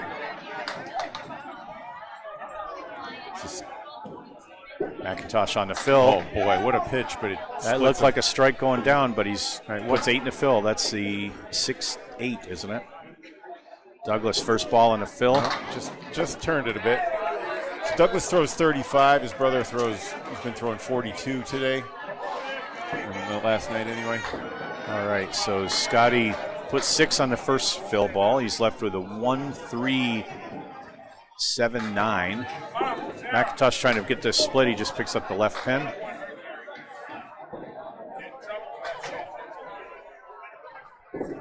That's looking good. And he gets it. Scotty Douglas with a spare on strike. And now he's at 104 plus a ball. I think he's at 114, right? In the 10th? Yeah, I'm sorry. Oh, no. He's at 114. Yeah, he's at 114 in the 10th. The score up there says... Yeah, it's the old-fashioned scoring system. Okay. 99. It's like Norwood or whatever. Oh, yeah. It's just bowlers got to catch up with it. Ends up being a 99 for the Matero-McIntosh mixed squad. All right, Douglas on the fill, and that's 9. 90% of a strike. Can't complain for that. That gives him a 123. That means a lead change, 1 pin. No, it is not a lead change. No, but it's only 1 pin for Exeter. With Boudreau's next pitch, it will be a lead change. As long as he keeps it on the lane, that's all he's going to do. Freaking interesting, if you mind. But Fontaine is Mind hot. the fake French. Fontaine is on fire. Boudreau on a mission. Let's see who knocks down the most pins. Oh, he put that right in the pocket. Leaves a check mark left. 6 down, 4 up. Let's go about a third of the time. Huge fill here. On a fill for Boudreau. No, he let it Oh, fly. he got some backdoor action, so 6 he up. put 6. That changes the lead. Yep, 5 for Harry's. Both teams have just crossed the 500 barrier. This is a low-scoring match for these two. Nope. Okay, Boudreau, if he can make this spare, will help his team a lot on this one. 1, 2, 5, 9. Even with a perfect ball, it's going to be hard to get it to fall. Just a 9. All right.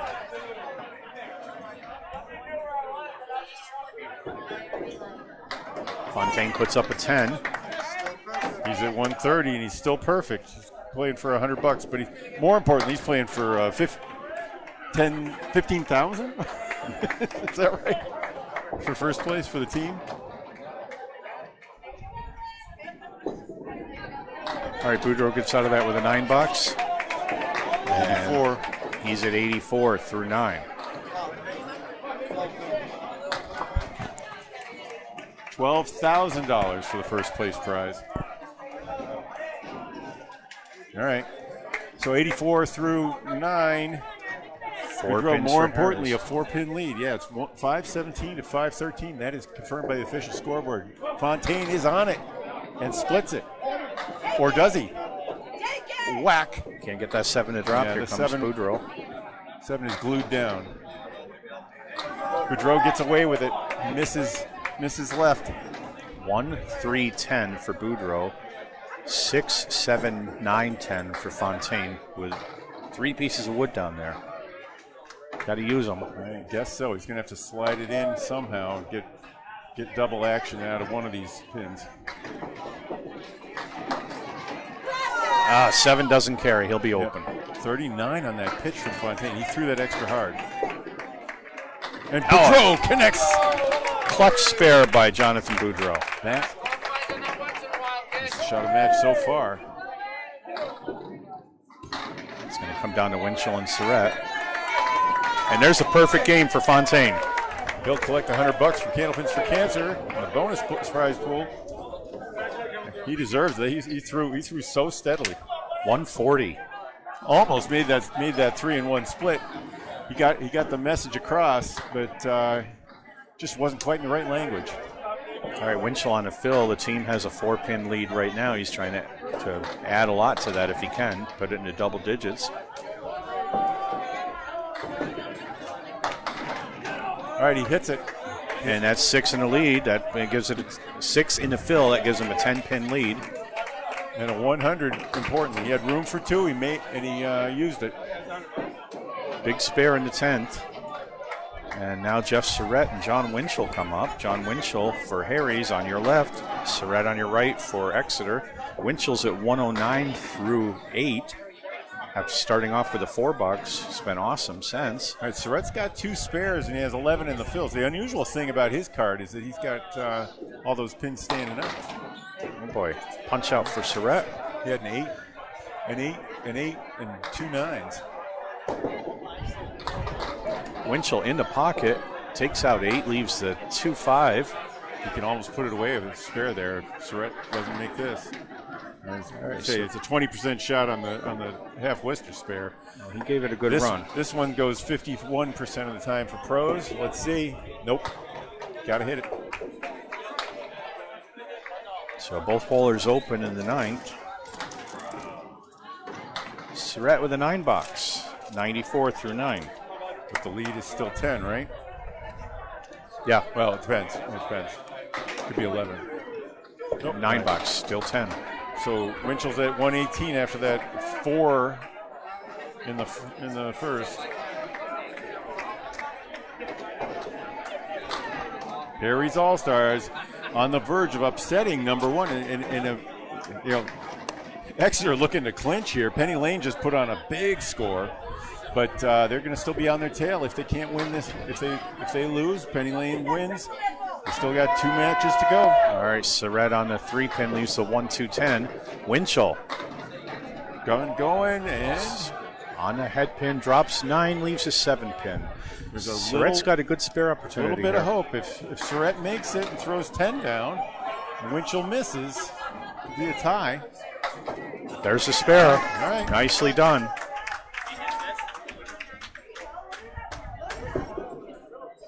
Winchell And matches Winchell it. connects, and that should do it. He's going to have to fill, but that should do it. 128 in a ball for Winchell, 114 in a ball, or no, 104 in a ball, I'm sorry. 1 pin to win, and actually, Surratt needs a strike, Yeah, he does. And Winchell to throw a gutter ball. and that'll do it there. So Right. that ends up being a 111. And Winchell's going to fill his so we close the numbers. Congratulations, Harry's All-Stars. Playing the role of spoiler today. And Winchell puts 7 in his. Big spare down the spares down the 7 in Final the fill stretch. for John Winchell. And it gives him a 135. after throwing a 4 in the first. Awesome. Remember that, guys. Like I say, way better to do that in the first box than in the 10th. All right, looking over the scorecard, we had Sage Johnson with two spares. We had Laura Derfler with 2. She actually had the big spare 5 in the 10th, so 2 spares as well. Scotty Douglas had 3 in a row and then finished with 2 20 boxes actually. So 5 marks for Scotty on route to his 123. Jonathan Boudreau had the 2 spares down the run in the 8th and 10th, and John Winchell, 1, 2, 3, 4, 5 marks. So big production for a big 559 to 549 victory over Exeter. Thanks to Dan, thanks to Kevin Burns. We're going to go on mute and be right back in about 5 minutes with our penultimate match.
purple then.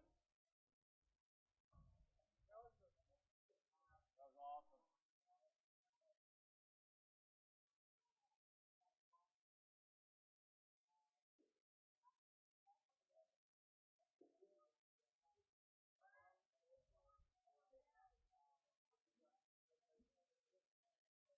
What the heck's going on here?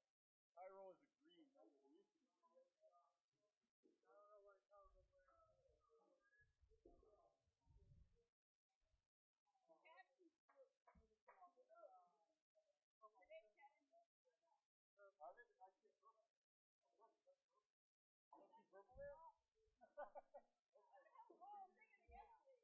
Yeah, yesterday they were blue, right?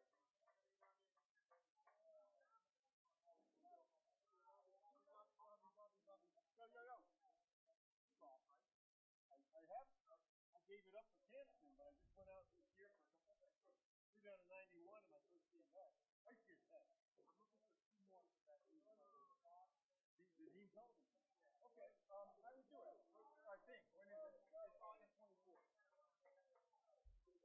I think I'll be that type of guy. Yeah. There's something going on the 23rd again, I think. Okay. Where is it? New Hampshire? Yeah, it's in New Hampshire. I think that's a cool job. Right, so now I need one person. Write me down. I will let you know if that breaks something.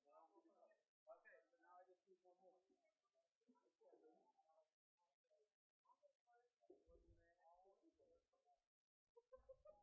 You had that look in your face. I always have that look. Golf is boring. It is boring compared to candle. But it's like a candle thing. Boring. It's not boring. Huge difference. Huge difference between watching candlepin and watching golf. 4.5 shots a minute in candlepin, 4.5 balls. Golf is looking in front of me. You see one shot, you use that flipping camera, right? Sometimes they use more than that. Guys don't shoot that out. I would too.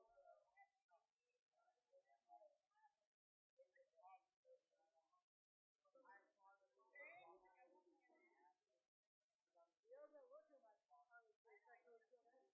Yeah, we're not going up.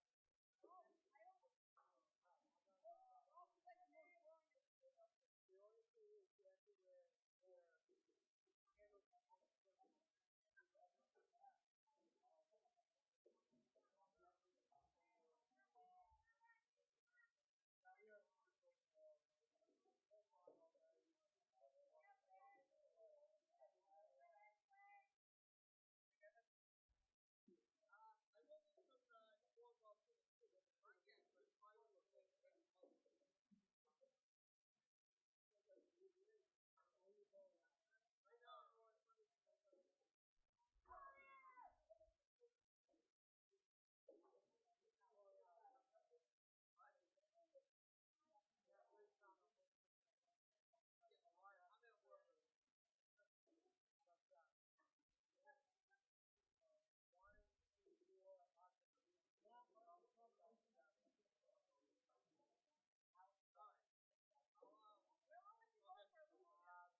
Well,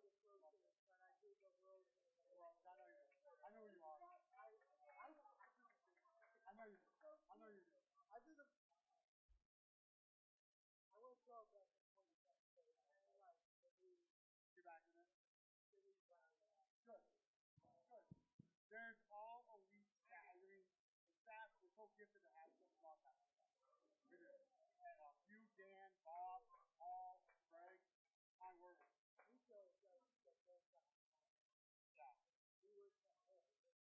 Yeah.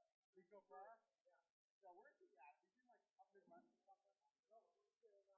Louis. Oh, St. Louis. He's very together. He's got a lot of.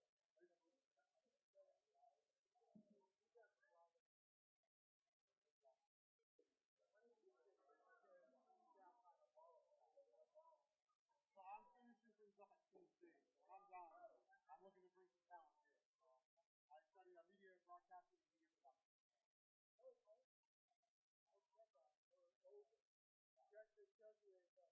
So, yeah, top 20 in the country. Top 20 in the country. And after that, I'll be going to Emerson. You go 16-6. Oh, really? Yeah, I went by late. I got in late. I'm in class of 27. I'm in for media production, film, teaching. Yeah, they started out as a teaching school. It was a dominant teaching school at one point. Then all of a sudden, communications and film, journalism all took over. And that kind of stuff is like ridiculous. Like teaching school for nothing. They're great. Math?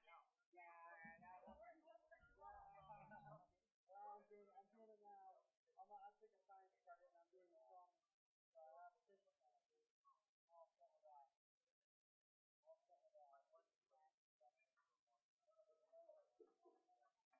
Again, I'll see you around. You wear a monitor?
Last call for the volleyball round. That's up and to right now. We're going to do it in a second. Last call for the volleyball raffle.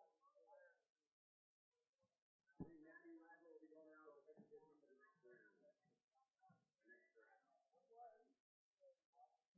Public game 4-1, last one is Aaron Fontaine at 845. 7 more chances to go. Hey ladies, the fourth annual County Cancer two-play set doubles event September 6th. I know there's a ton of issue. Please go to cancerfiscal.com to register officially. We're officially signed up. So we're going to sell it again and a potential $56,100 prize fund. If you register in Cancer initially, go to cancerfiscal.com. We'll be a winner and the average, okay? It's 9:30 start time this year. It is the lane.